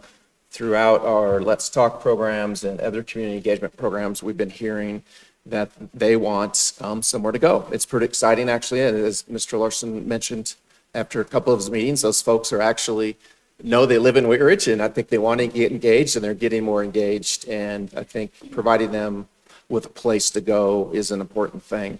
The Confluence Development has identified about $2.8 million in public improvements that would be needed to make that project feasible. So they are asking for some assistance from the city to make that happen. One recommendation is to use a portion of that $6 million to help that project. Another project that Maria identified is the Youngfield Street sidewalk on the east side of Youngfield from essentially the parking lot at the Greenbelt Trail all the way up to almost 44th, I think, on the east side. There's a missing gap there. That's something we've also heard through public engagement process that they would like to see a sidewalk there as well. That will help us free, it's about, I think Maria's estimated about $500,000. Otherwise, if we can't do it out of this fund, it would be in 2J, which is a very tight budget already for all the other sidewalks we want to do around the city. So this would free up about $500,000 that we could use 2J for other projects across the city. And then, of course, which we've just talked about, the final project that we think is a priority right now is the Tabor Street Multimodal Project. As Maria mentioned, we did get a TIP grant to do the environmental and design work on that. So that will be starting soon this year. And if we could get the 8.3 from the TIP grant that was originally allocated for the pedestrian bridge and trail would be great. Again, we think this project, as you heard from one speaker this evening, for those people that live up there, they believe the trail over the interstate to the Clear Creek Trail and other areas into the city is a higher priority than a pedestrian bridge right now over the tracks. So with that, I think we're ready for any questions you may have. Okay, we'll start with Counselor Ohm. Thank you, Mayor, and thank you for the presentation. So I'm definitely in favor of option 3 and 4. I really do not want to give back the money. Budgeting is getting tight. I think that will reflect really poorly on our city if we have to give any money back. But I'd like to keep our options open. I have no problem with 3 if that's what it was. If there is a combination of something in 4 or 3 and 4, whatever we do, let's talk to CDOT and get support from whoever we need to make that go forward. I do feel that having the pedestrian bridge, right now, I don't feel that it has enough density to support the usage, and that it will be used by few and not for the many. And if we were to consider doing the bridge, I wonder if we could do some type of feasibility study. I mean, if we're going to pause it, look back and say, okay, now we know all the things involved in it. Is this the spot, or should that shift to the west somewhere else or east, but do a feasibility, spend a little bit of money, do a feasibility and consider that. The other thing, this is a little related to that area, but do you have any history on the lakes? Is that being constantly fed by a spring or something? What is that? I haven't been able to look at that specifically, but we know that at least some drainage is coming down into both of those ponds. Okay. To some extent. The reason I asked that kind of odd question is because there's a lot that's going on. Now we're talking about the American Hotel going away, and I see that having a catalyst effect that, if the ponds are artificial and there's really just kind of some drainage there, would there be consideration that those might get filled in potentially? And now we're starting to create some density, and now we have more of a catalyst of more opportunity. And then down the road, you could take a look at your pedestrian bridge. Because I just see that as, lakes are a nice amenity, but not necessarily next to the highway. Thank you. And they did, the property owner on the east side lake, they did fill in a portion of it over time, and they wanted to fill in more, I think. But yeah, that's been discussed. Not so much on the west side, sorry. Thank you, Counselor Hulteen. Thank you. I have a lot on this. I'll start high level. First of all, like when you gave the date, Lauren, of when it started, I'm like, oh, this is my son. It's the same age as my son, who's a freshman in college. I'll say like the saddest part for me is not getting to see that piece of public art to fruition. I was really excited for that. I've felt conflicted about this project. It's one I feel I inherited when I got elected. But I don't feel like it's the priority in the area. I really strongly believe that we need to get the Tabor Bridge. And then once that's successful, then we'll probably need to be looking at how we're better connecting. But that neighborhood, you know, even to get there by car is hard in the city because the Tabor Bridge is just like, you know, I feel like I'm in Europe. It's like 1.5 lanes wide. So to whatever extent possible, we can reinvest the funds into that Tabor connection. You know, you really can't get from the Clear Creek to that portion of our community. Kind of can on Ward, but it's really janky. So, I definitely strongly support that. I know the TIP process is complicated, and I just want to acknowledge with three projects on the wait list, you know, we're likely relinquishing those funds. But we historically have been very competitive with attaining TIP funding, and I'm confident that we'll continue to be competitive as long as federal funding still allows us to invest in the things that we care about. So the one question I have is the continued acquisition of the pathway and the properties. I feel a little bit mixed about going halfway on the property, like to acquire all of those properties, and then if something happens in the future and we can't get that last one, then do we have any alternatives that would allow us? I mean, with $600,000 and some of it's been donated and a lot of work's been put in, I'm not opposed to the $600,000 investment to continue that, but like if we're not getting that last piece and we're not planning on it, I feel like we're putting ourselves in a position in the future where we could have a lot of properties to nowhere. So have you guys explored any alternatives that could include, I mean, like first rights, like easements, like are there ways that could ensure that we have access to that last parcel as an option? We don't lose that access in the future. Yeah, I think there'd be two things that, you know, we could look at as the property potentially turns over. Adding a first right of refusal to the property or in putting that on somehow, or to Councilmember Ohm's question or comment is, do we shift the bridge slightly to the west to less impact that property? So if you remember that long point, the further west we go, the less we impact their property. So would a skew be better? Would it be slightly further west?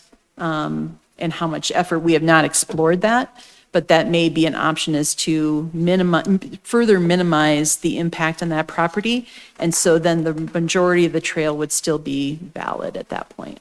Okay. And also, I think maybe if we just did a trail, maybe it could connect eventually over to Tabor or something, not doing the bridge. It So could, people aren't correct. walking down trail, they could still have a pedestrian trail path, maybe. In the spirit of keeping sort of, you know, like when we swap out our park funds, when we, as someone who's ridden their bike up there several times, there are still some not great connections as you come off of Tabor into 52nd. So as we're pivoting from this being our safe bike ped passage, I would like us to look at, most of it's paint and some intersection work, but it's really, it's not, there's inconsistent bike facilities and sidewalks. So I would like us to maybe use some of the funding to take a look at how do we work with our existing infrastructure to make sure, I mean, the trains move really slowly through there. I mean, really slowly. I'm not saying that it's not safe to cross those arms, but it's not like in some areas where the trains actually like pick up some real speed. So I would like us to take a look at how we could improve existing infrastructure. And there's just a couple of key points there. And otherwise, I support the projects listed here. Patrick, I believe you raised a question within your presentation around the city's role in addressing the ditch water issue. Is that something we're discussing, if the city's going to take that on, or if? I think we need to look at it or get with the ditch company, and we need to figure it out. I think as Maria mentioned, so Mr. Fox and Lakemont, right? They've been, Lakemont, yeah. kind of patient through this for a while, and they were hoping that this trail and pedestrian bridge project was going to fix it for them. Now that we're maybe delaying it, I think we still need to look at something. Yep.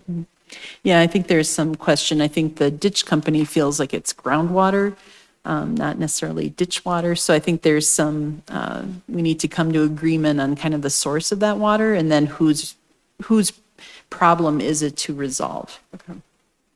So not something we're discussing tonight, it's just an awareness of. Correct. Yeah, we'll continue looking into it. And if we have to find funding, we will to get that fixed. Okay. Well, sad to see the piece of art go. I'm okay seeing the Ped Bridge go, and I'm really enthusiastic about directing more resources towards the Tabor Bridge crossing. And one last question. So with the mixed use project, that's the kind of thing, the 2.8 million in unfunded public improvements, that's something that we traditionally use TIF funding for to some extent? We do. TIF has been used to its full capacity already up there. If you remember, the Urban Authority has a loan or bonds out, and so all the TIF has been allocated. So if this building does come into, if they actually build it and construct it, that value will increase, and the TIF will increase, which will help URA pay the bonds down quicker. Okay. Yeah. Okay, that sounds good. Thank you. Mr. Goff? Yeah, just real quick on the art piece too. We did have a discussion with our art consultant, and the artist is aware, and she recommended that we canceled I think Mr. Dahl is helping us with this contract, canceled the contract with the artist, but kind of put them on hold to see if we could find another location for this piece up there or somewhere. So there's some hope that we could still have that piece of art. But we didn't want to have the artist hanging on for nothing until we know. Additional questions? Mr. Larson? There we go. Thank you, Mayor. This issue it just raises so many questions that we don't have time for all of the questions tonight. But the first thing I do want to know is when we talk about the multi-use up at Ward Station, and you mentioned 2.8 million in improvements, what would that involve? What were those improvements? Give me a quick second. I have them right here.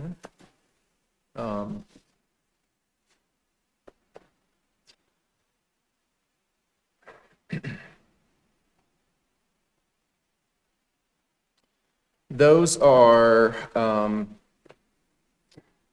quite a few different things. So underground detention and connections to storm in right-of-way, storm mains and inlet gatherings, water mains, fire hydrants, sidewalks and landscape along along the regional trail, right-of-way landscape adjacent to Taft, sidewalk modifications along Taft, and then I think the dedication of right-of-way along Taft and West 52nd Avenue. Quite a list. Are there other alternative, would like a Metro District apply in something like this? For one building, yeah, they're not in a Metro District, but I don't think they contemplate creating a Metro District. It's be a for rent building. So not property, there won't be property tax on the users of the building. Okay. And then obviously the Tabor Street is a scary road every time you go over that, even in a car, it's scary. Being able to address that, do we have any idea what improvements to the overpass at Tabor Street would look like? As Councilmember Hulteen mentioned, it's quite narrow right now. So most likely it will involve widening it to accommodate bikes and peds in some fashion, or potentially putting in a separate structure to, for those bike and ped facilities. I would think that decision, I mean, there are obviously some other things that could happen. You could move it one direction or the other, the whole bridge, and build a brand-new one. The idea of a second bridge does make a lot of sense. Has there been any study on that question up until now? No, there was relatively little work done to put the TIP grant together several years ago. So I think the intent is, once we get the money available come October 1st, that we'd engage with a consultant to do better conceptual design and really start to investigate the feasibility of what structure works best for all modes. And whether that would involve, as you mentioned, looking at the existing condition of the existing bridge, all of that. And what would our relationship with CDOT be on a project like that? They'll have significant oversight, given that we're crossing a interstate roadway. Okay, I can only imagine what that looks like. And then regarding this question about the water, every time, I've been out to that property a couple times, and every time I go there, there's water just running out into the street, and obviously that creates a hazard, especially in the wintertime. Up until now, have we had discussions with the ditch company about that question about whether it's the water from the ditch or whether it's groundwater? Because it seems like at this point, knowing that the water has been draining out of that thing for a long time, that somebody should have at least an idea about where that water's coming from. Yeah, we want to gather some more history. I think the intent was always seen as like a temporary fix, given that this project was coming. So everybody was kind of like willing to just get on with it, you know, and deal with it in the interim. Now, if we postpone the project, which is what I think the Property Association is concerned about, is if we forego or put it off indefinitely, that the problem exists and will become more of a permanent condition. And so we do need to engage all the various entities to determine, again, what's the source of the problem and how we go about solving it, and then whose responsibility it is to solve. And I would think that if this water is coming from the ditch, then it would be their responsibility. Our experience dealing with ditch companies hasn't been all that positive, and I'm concerned that they might just say, well, too bad. That's their indication, as I understand. I have not spoken with them specifically, but is that they feel that it's coming from the adjacent properties, not necessarily from the ditch itself. So I think that's a key point that we need to figure out. Does that ditch run 365? Yes. Okay. I have to appreciate all of the work that's gone into this thing. Lauren mentioned going back to 2006 and how when you look at that part of the city, we had Clear Creek was just in its early stages back then. When we found out that the RTD was going to run a train out to Ward Road, it kind of put a spotlight on Wheat Ridge, and I have to say that the city has responded very well. There's always the question of what could have been anticipated, how many of these sorts of things, like the RTD throwing one roadblock after another in front of this thing, that it seemed like as time went on, it got more and more complicated, and there were more and more hurdles that just to this point, it seems like the project is just, the hurdles have become too big. The hurdles of the climbing the mountain has become too high. So I would agree that putting this project on hold indefinitely is the correct way to go.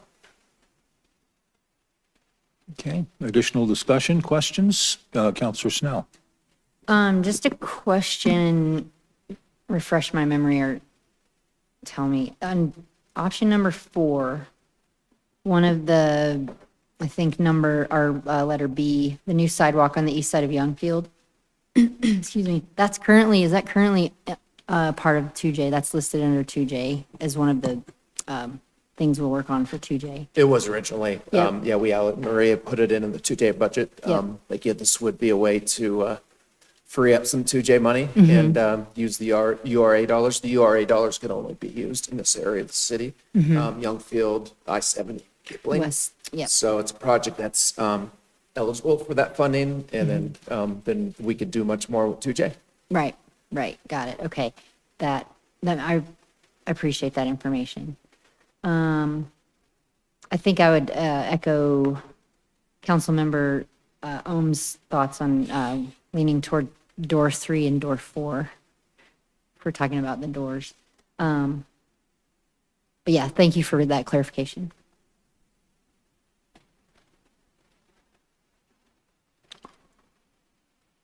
Any more discussion on this? We ready to try to get some consensus going? Oh, I'm sorry, go ahead. So it's dawning on me as we're having this conversation. Each one of the 4 options are standalone, right? It's pausing the project, preserving the opportunity. I mean, like Yeah, it'd be nice to go through them one at a time, maybe. Yeah, so we could have consensus on all or That'd none be or a awesome. mix. Okay, Yeah. all right, just wanted to clarify that. Can we do that? Consensus on, Okay, so we're now then on item number 1, which would be to delay the project indefinitely and return the grant funding to Dr. Cog. Do we have consensus to do that? Point of clarification. Can you clarify the process of returning the funding versus advocating to try and retain some of the funding? I think step A is that what I've been instructed is that we would send a letter to Dr. Cog saying that we are relinquishing these funds, and then we would go back in the, which, as Patrick mentioned, would go back in the Jefferson County Forums pool, if you will, to be allocated out. There are very strict rules around how that gets allocated. So the first determination through the Jeffco TIP Forum, which is also Jeff Tag, it's the same group, is that they would go to the waiting list, and they would go down the waiting list and offer each of those agencies the opportunity to use that funding. We're also now talking about fiscal year 28 funding potentially, which could get wrapped into this. So while we could, short answer is, while we could advocate for that, there is a specific project, and we would need to work with our partners through Jeffco TIP Forum to basically reapply for those funds. And when that next call for projects comes up, which may be as soon as this summer or fall. So would it make sense for us on question 1 just to vote on the delaying the project and then take the question? I mean, I understand that when we delay the project, we're returning. We have no choice but to return it. But just for clarity of the conversation, it's a little confusing to say in one thing that we're returning it, and then in another one, we're asking about conducting discussions about reallocating. So it just seems a little confusing in what I'm clear. I'm clear on it, but in our consensus, I just want to make sure everyone's clear that when we postpone the project indefinitely, we are returning the funds to Dr. Cog. The only way we retain those funds is if we were to continue. we advocate this for it, yeah. Yeah. Or Correct. Or advocate for them again through the process. Right, okay. Okay, so is anyone in favor of delaying the project and returning the 8.3 million to the sub-regional council, which is really what we're talking about here? Think that's a good idea? Okay, we don't. We don't really have consensus on Well, that. I mean, Are we have- talking about item one now? or- We are talking about item Yes, one. If you want to proceed with item one to give the money back. Yep. We get 3 votes for that, so we have sort of consensus on that.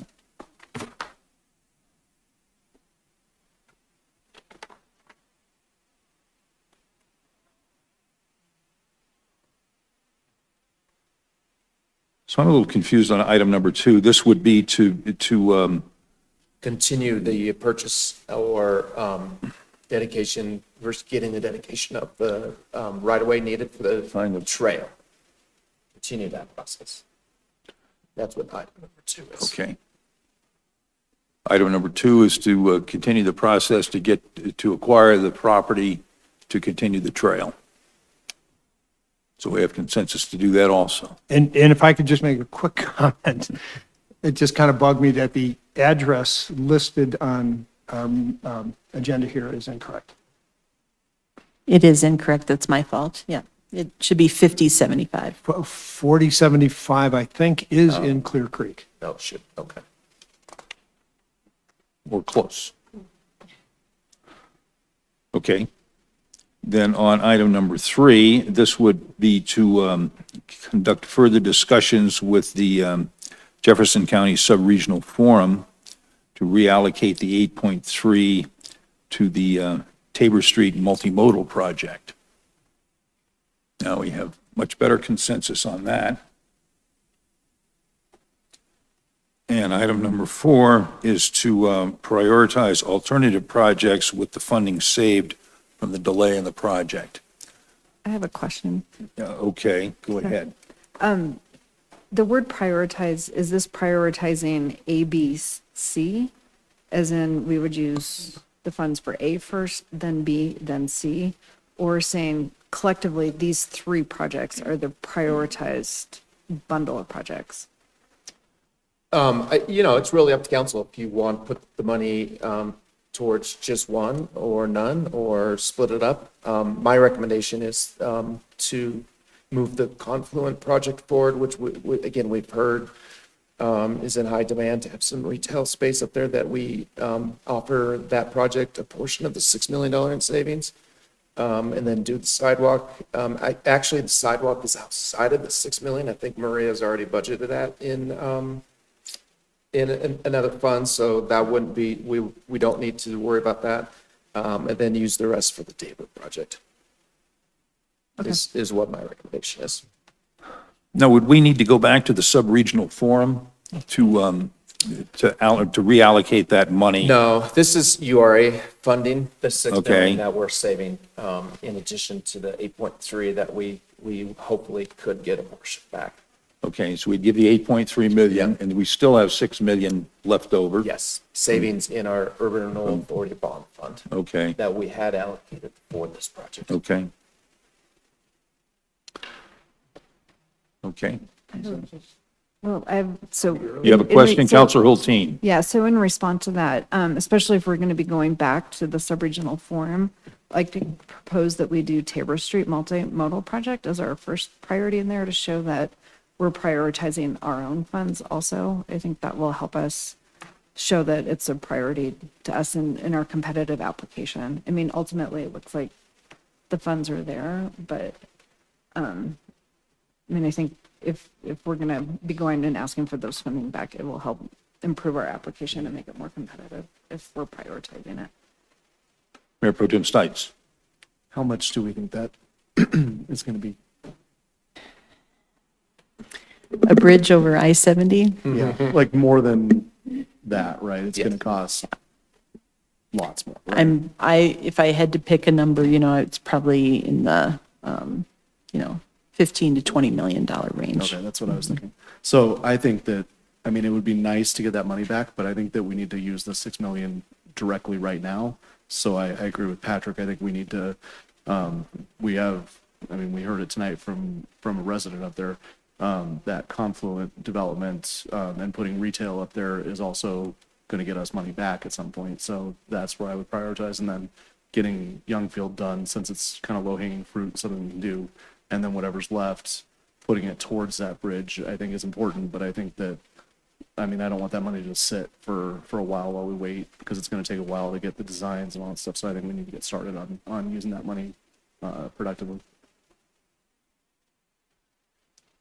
And even though the Confluent development, they're identified 2.8 million in public improvements, we don't necessarily need to offer them that much. Maybe we go to somewhere around 2 million, put the rest towards the Tabor then, bridge.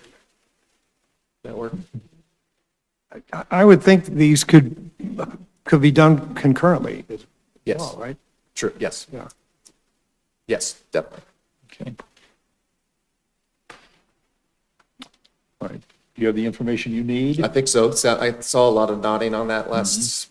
Okay, we'll do that. Okay. Thank you very much. Okay. Anything further on item number 2? No, Mayor, thank you. Okay. Then we will go to agenda item number 3. But we're 2 hours in, so we're going to take about a 10-minute break.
That's how you bang it.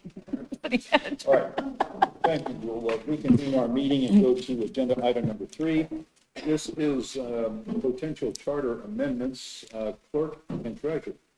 Tom, you can turn it over to our deputy city manager, please. Thank you, Mr. Goff. Good evening, Mayor and City Council.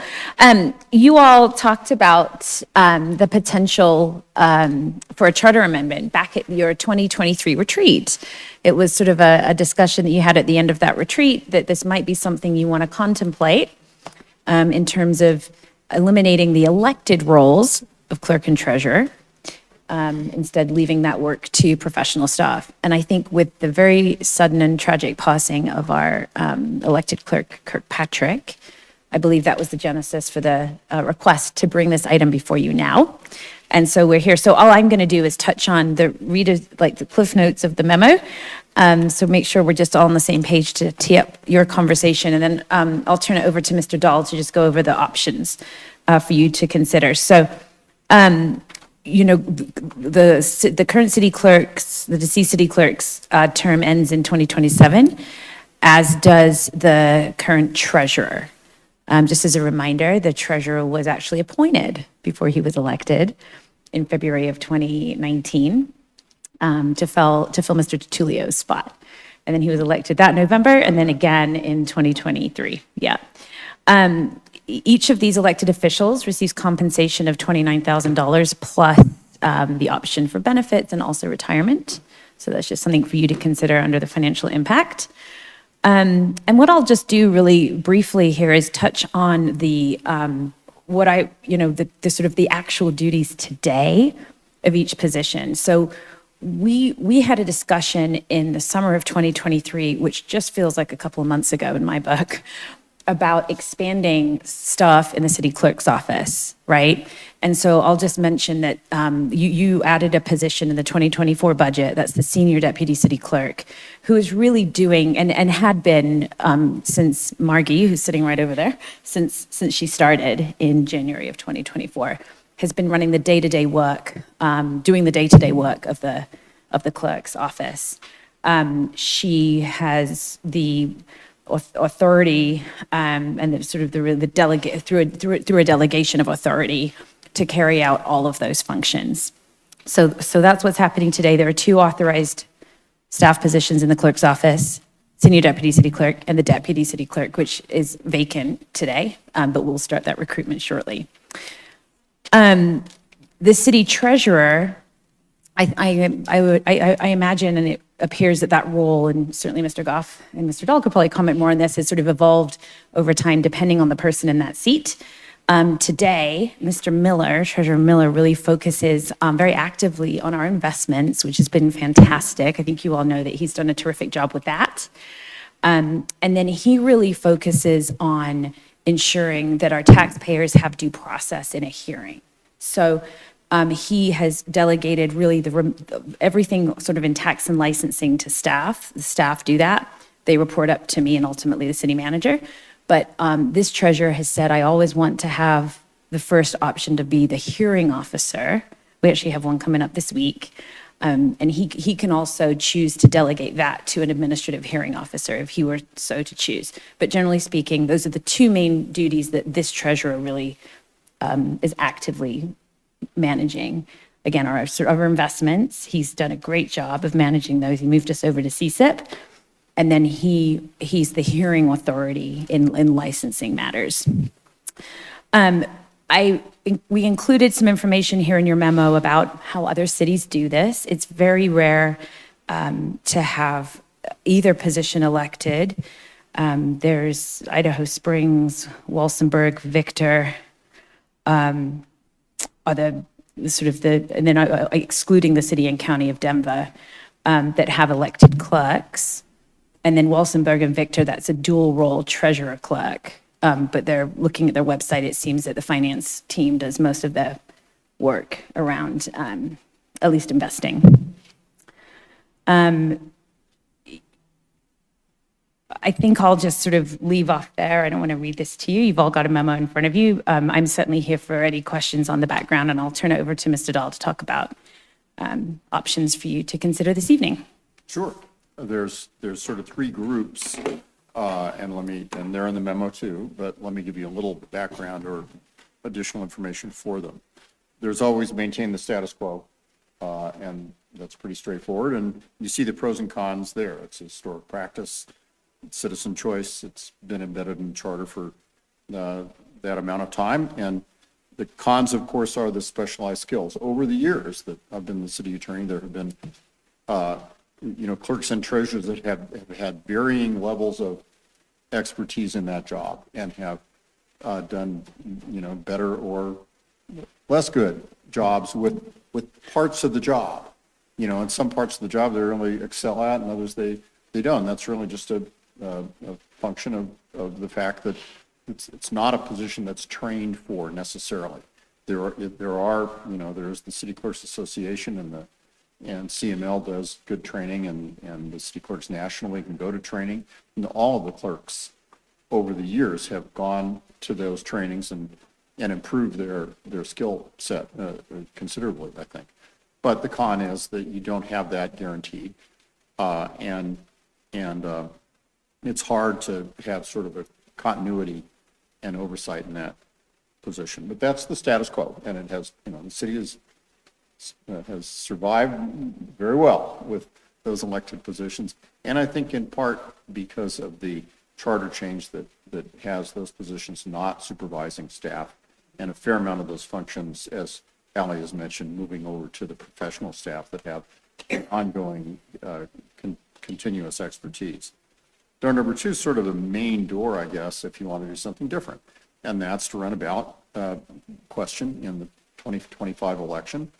Under the charter, to amend the charter, you can get a petition from the citizens, or you run an ordinance that just refers a ballot question. It's been done many times. You did it for the most recent charter rework, so that's easily done. And under that particular ballot question, it would eliminate both the clerk and the treasurer positions, and they transfer to the professionals in the office. Now, let's remember, those two terms end in November of 2027, right? With respect to the clerk position, it's presently vacant. What's the charter say about that? It's right here. Charter says if a vacancy occurs in the office of the clerk or treasurer, no special election is called, but that vacancy is filled by appointment by the council for the remainder of the term. And I think I've previously told you there's no deadline around your doing that. Right now, of course, the work is being done very capably by Margie, and so you could conceivably never fill. With the treasurer position, if it were to be eliminated, you'd have a position not being filled until 2027. It's my advice that for lots of reasons, you shouldn't refer a ballot question that says, let's shorten the term of an elected official who's seated and in place now. I've looked very hard at the Constitution, the statutes, to see if that's somewhere prohibited. Can the voters do that? Can they shorten a term? The Constitution statute are pretty clear about saying you can't lengthen a term, but they're silent on shortening a term. I believe because the way to shorten an elected official's term is by recall, and the citizens have that right? And I think that's probably right. So the structure for this second door, and that's why I'm spending a little more time on it, can be handled in the ballot question. Shall the position of city clerk, city treasurer be eliminated effective upon the election in 2027, or if the office becomes vacant at an earlier date? You know why I'm saying that? Because we have an office that's vacant at an earlier date in the form of the clerk. And I think then we'd also amend, as a part of that charter amendment, a provision that says council fills for the remainder of the term. I'd want to amend that to say council has no obligation to fill for the remainder of a term which has become vacant. And then you're done. You've got a transition. The clerk position would be eliminated if the voters voted for it. It'd be eliminated as of the ballot question passing, if it did, in November of this year. And the treasurer position would be eliminated effective 2027 unless earlier vacated. And There's a pattern for this. You might recall when we had 2-year terms for everyone, and the council ran a charter amendment to go to 4-year staggered terms that required some complicated language in the charter, which we got rid of just recently. It says, okay, for terms beginning on this date, here's what happens for terms beginning on that date, and on council to be able to create the transition. We'd use similar language. I'm going to wait until you give us direction before I would write that language, but that's how we would navigate that, leaving us with the kind of third option, which would be to phase the positions out separately. And you can do that in a couple of ways. You could do an individual ballot question on clerk and one on treasurer. And we've had ballot questions on clerk and treasurer before that were individual and got voted down individually. You could have a ballot question that says, okay, eliminate the clerk position now and eliminate the treasurer position in 2027 unless they're earlier vacated. That's certainly what the questions could say. You could do them all in one question. I don't see why not, and that's why you see them. If you want to go there, I'm thinking one message to the voters that encompasses this issue is probably better, but you may see clerk and treasurer differently and believe that they should be portrayed to the voters as individual questions. Voters might feel differently about them, and that's fine too. You conceivably could wait on the treasurer question until the 2026 election. Just not do anything with treasurer until the 2026 election. That's available to you as well, since the treasurer would continue to be serving in any event, because you would not want to shorten his term. Thanks for listening to these details, and I'm happy to answer questions with Alec. Okay. Questions? Mayor Pro Tem Stites. Thank you, Mr. Mayor, and thank you both for looking into this. I think it's something that we had initially kind of looked at for 2026, but obviously was hastened with Clerk Kirkpatrick's passing. And I don't think this is a reflection, just for anybody who's watching at home, of either our views on Mr. Miller or Mr. Kirkpatrick or anybody like that. I think they both had been doing a phenomenal job, and Mr. Miller's results speak for themselves. He's done a fantastic job.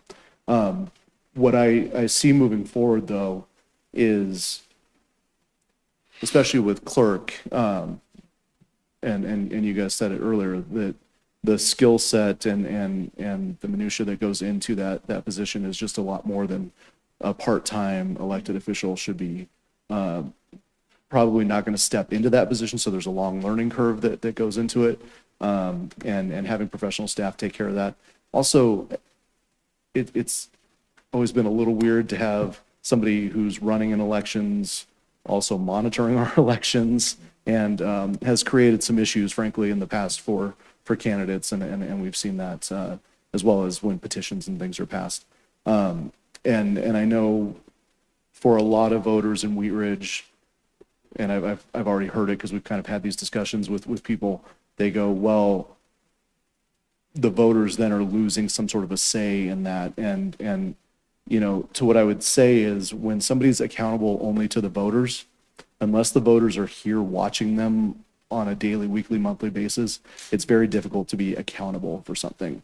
We're accountable because you can see us every Monday night. We're here, we vote, our results are in the newspaper or wherever else, and you can see that. But you don't necessarily see that on the scoreboard for clerk and treasurer. And you don't know what they're doing on a daily basis. And some of the reason that we've shifted some of those responsibilities of supervising staff is because it's very difficult to have a full-time staff monitored by a part-time boss. So for all those reasons, I think it would be better for the citizens of Wheat Ridge if we had professional staff filling those roles. So the way they do it, I think Mr. Dahl did a fantastic job with option number 2 here. That allows us not to need to reappoint and spend that money now for the clerk position, and then for the treasurer position, it allows Mr. Miller to finish his term if he chooses so, or if he chooses to not do that. We don't need to fill that position with somebody who may or may not be qualified, because back in February of 2019, the other person that was up for that job was me. And you know, and Chris's presentation was phenomenal that night. But you know, that was council appointing. If it had been an election, you know, things might have been a little bit different. And I don't think that we want something as important as our city finances going to maybe somebody who's the most popular person or somebody who's a better campaigner. I think we want to go into the most qualified person. And we might find more qualified people who don't live within the bounds of the city of Wheat Ridge. And that gives us more options. We don't appoint our judge and force them to be somebody who lives here. So I think that that's something we should continue to look at. So option number 2 is the way I would go. Thank you. Thank you. Counselor Ohm. Thank you, Mayor, and thank you for the report. Really a lot of detail in there, and I had some questions that were actually answered. I wanted to make sure that I have a lot of respect for Steve and Chris, and I want to make sure that you know, that this seems like would this be a good fit. And to keep it short, I'm in favor of option 2. Thank you. Counselor Hulteen. I will keep it short. I'm also in favor of 2 for many of the same reasons that Council Member Stites or Mayor Pro Tem Stites said. Could have been Treasurer Stites. We are incredibly fortunate. Chris Miller is just a gem, and we're really benefiting. The entire city's benefited from his service, and he, I believe, is not eligible to run again. And we're fortunate while I've been here that we've had good representation in these offices.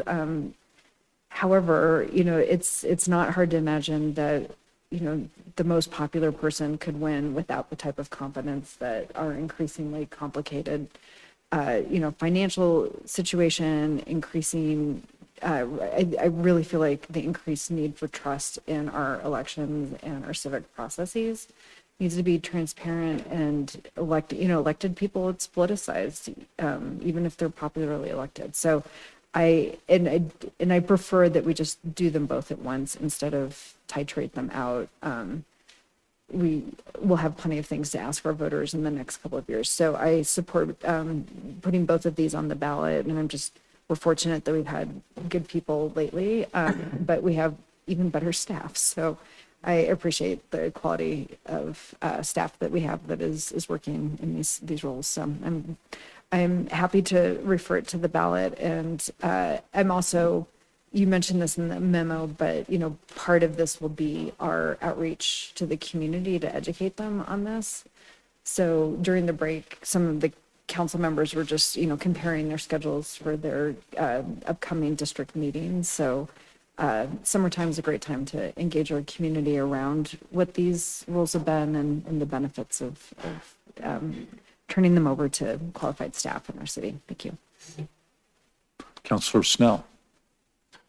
Thank you, Mayor. On that note, talking about the public education effort, does that look similar to, say, well, can you talk just a little bit about what that could look like? Because I do feel like there's different levels of understanding just in our community of what those 2 roles do.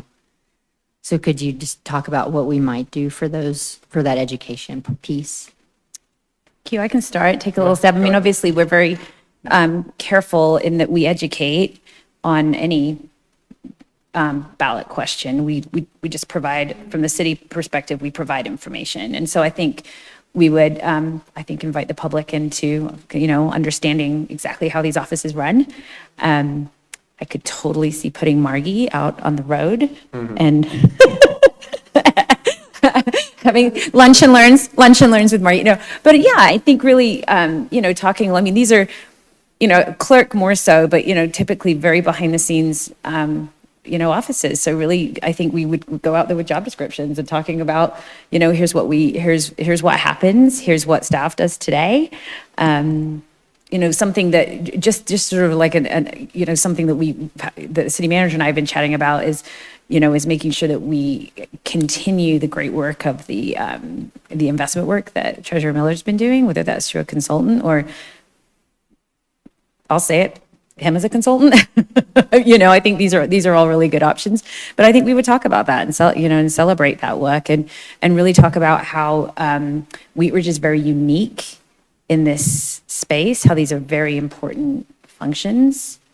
I would say particularly the clerk, where you know, you can see in the chart I included in the memo, the majority of, well, all cities, all home rule municipalities, the duties, there's not even necessarily a staff treasurer.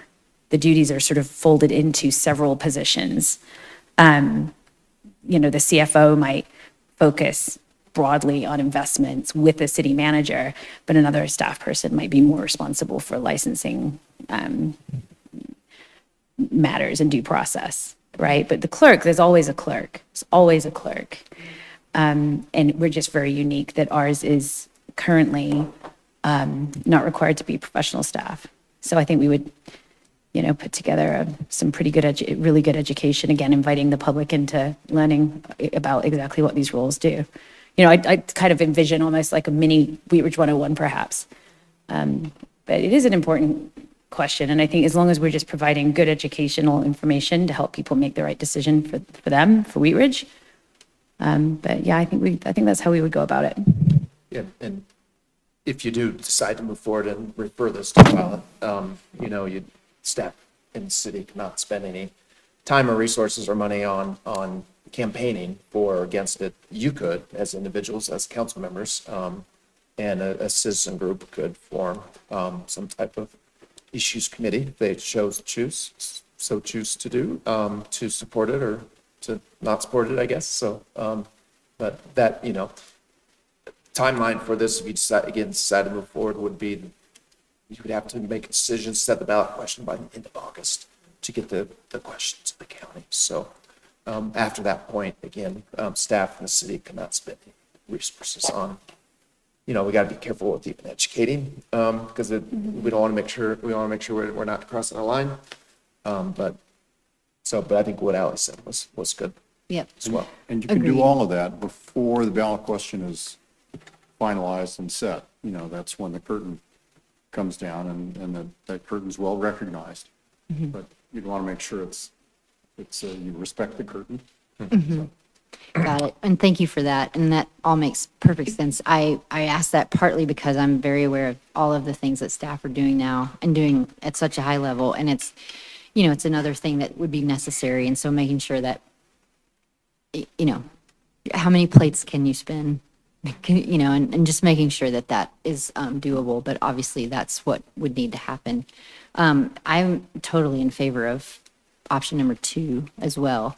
And I just appreciate the thought behind all of that and the efforts that will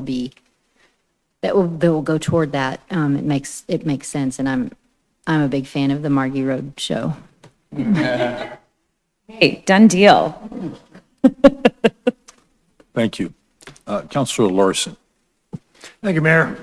And excuse me, for the benefits of the folks watching at home, I'd like just, if we can quickly walk through how the roles, the duties and responsibilities that the elected officials hold now, how that would be folded in. The treasurer seems pretty straightforward, but help me understand how the role, the responsibilities that the clerk has now would be, where would that sit in the city's organization? If you look at the org chart, where would those roles land? Thank you, Councilor Larson. So today, Margie is doing everything on the list that you see in the memo on page 2. And she currently reports to me, and I report to the city manager. I think our vision would be that would essentially her role would become the clerk. It would not be an additional position. But instead of a senior deputy city clerk, we would have a city clerk and a deputy city clerk. And unless the city manager were to choose to do something differently.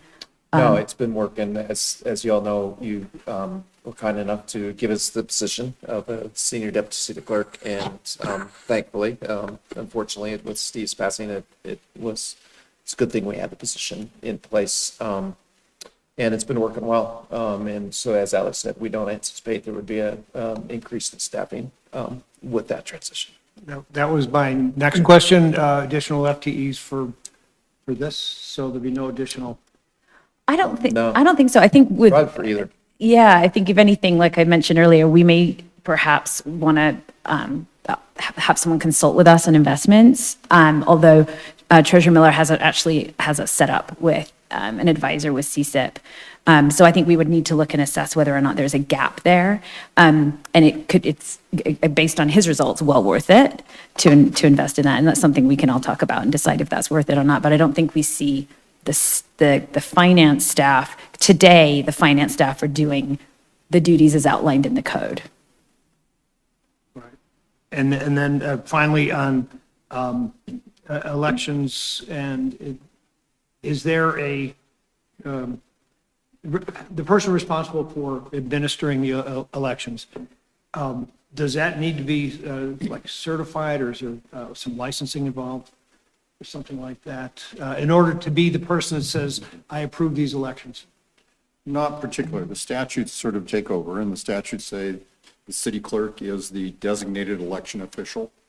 And that's true in every city, whether you've got an elected clerk or an appointed clerk, or a clerk that's appointed by the manager, which I think would be where we'd end up. We'd have the manager appoint, if number 2 was proposed and passed, the manager would be appointing the clerk, just like the manager appoints the department directors, so that you actually have the title, because you need that title in so many ways, on documents, and pertinent to your question, city clerks throughout the state are the designated election officials, and they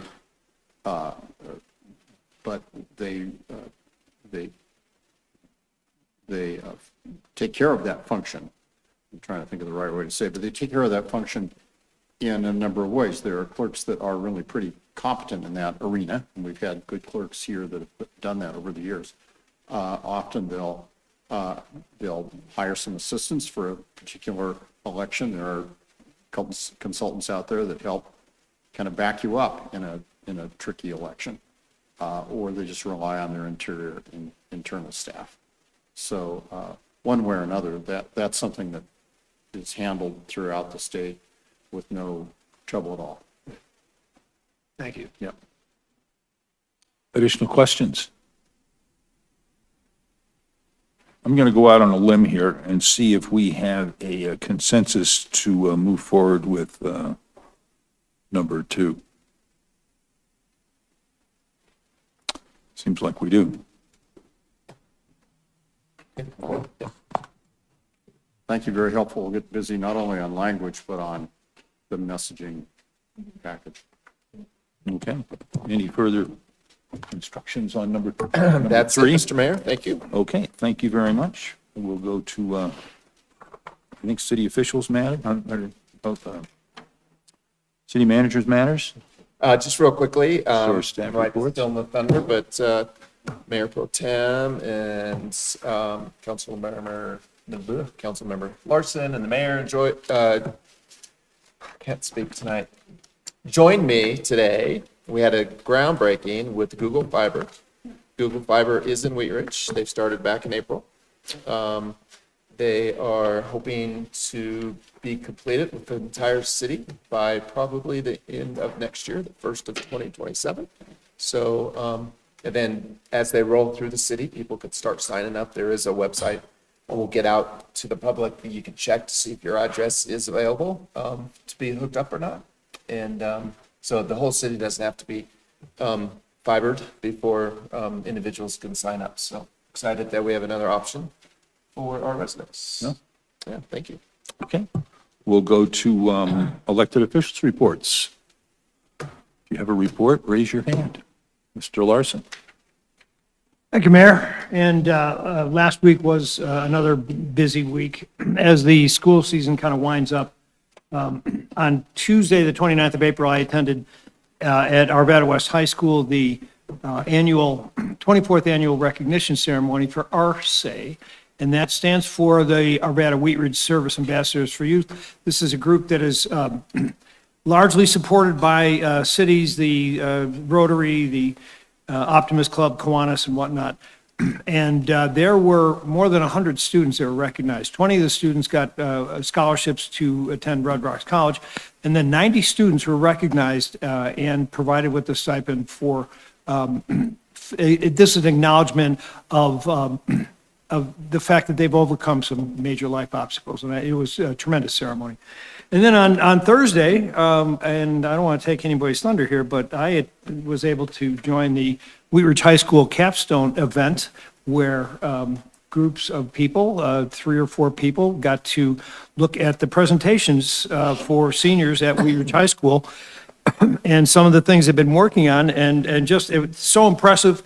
The 5 students that came through there, one of them talked about how 3D printing is going to change manufacturing around the world, which I thought was great.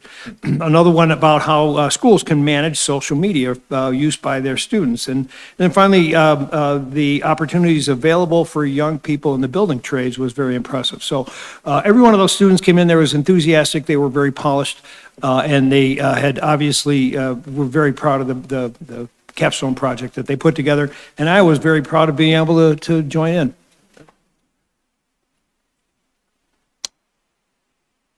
Counselor Snell. Thank you, Mayor. Just really brief. 2 things. This past Saturday, I attended Edgewater Pride's kickoff party. It was at 40 West Arts.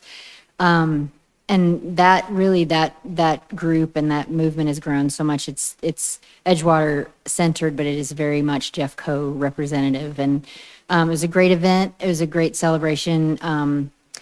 A lot of funds were raised for 2 statewide organizations assisting with LGBTQ plus youth and assisting and supporting them. And so basically it was a great event and kickoff to celebrating Pride in June. So kudos to everyone at Edgewater Pride and everyone from Lakewood and Golden and surrounding areas and Wheat Ridge, obviously, for participating and being a part of that. And then the second thing, I just had some conversations with neighbors over the last couple of days. Everybody has got weeds on their mind because weeds are growing just like grass is growing. It's spring. So I would just like to remind everyone to please explore alternatives to using Roundup. I know weeds are a pain. We all get them, but Roundup is no good. So please explore other options. My wife, who's a master gardener, is a big fan of agricultural vinegar. Our yard always smells like pickles. I used it yesterday. There you go. So committee could help out with that too. Just reach out. But that's what I got. Thank you. Thank you. Additional reports? I had just a couple of things going on. We had, it was really an honor to join Denver Community Acupuncture for ribbon cutting at 4251 Kipling Street. Great in our, sort of what I call one of our high-rise buildings in Wheat Ridge down by Kipling and 41st, 42nd. But a great new group there that's moved over from Denver. It always impresses me because Wheat Ridge is really a home of the healing arts. We have a world-class hospital, and it filters down from there with a lot of great healers in our community. So they're doing great work there. Great to join Google Fiber this morning, and that will really provide some enhancements for our community. Was really happy to last night to go over to the historical park, the History Park at 42nd or so and Robb Street, 46th and Robb, and had a real nice potluck dinner there and talked to the artist who's painting a mural on the old post office. So a lot of energy in that community, and it was great to share a meal with them.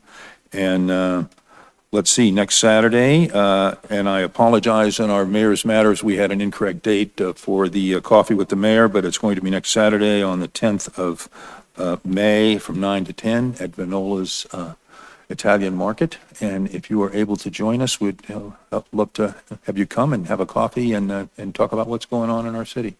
So if there's any other No other news or work to be done at this meeting. We will stand adjourned, and we have a study session with several public hearings 1 week from tonight.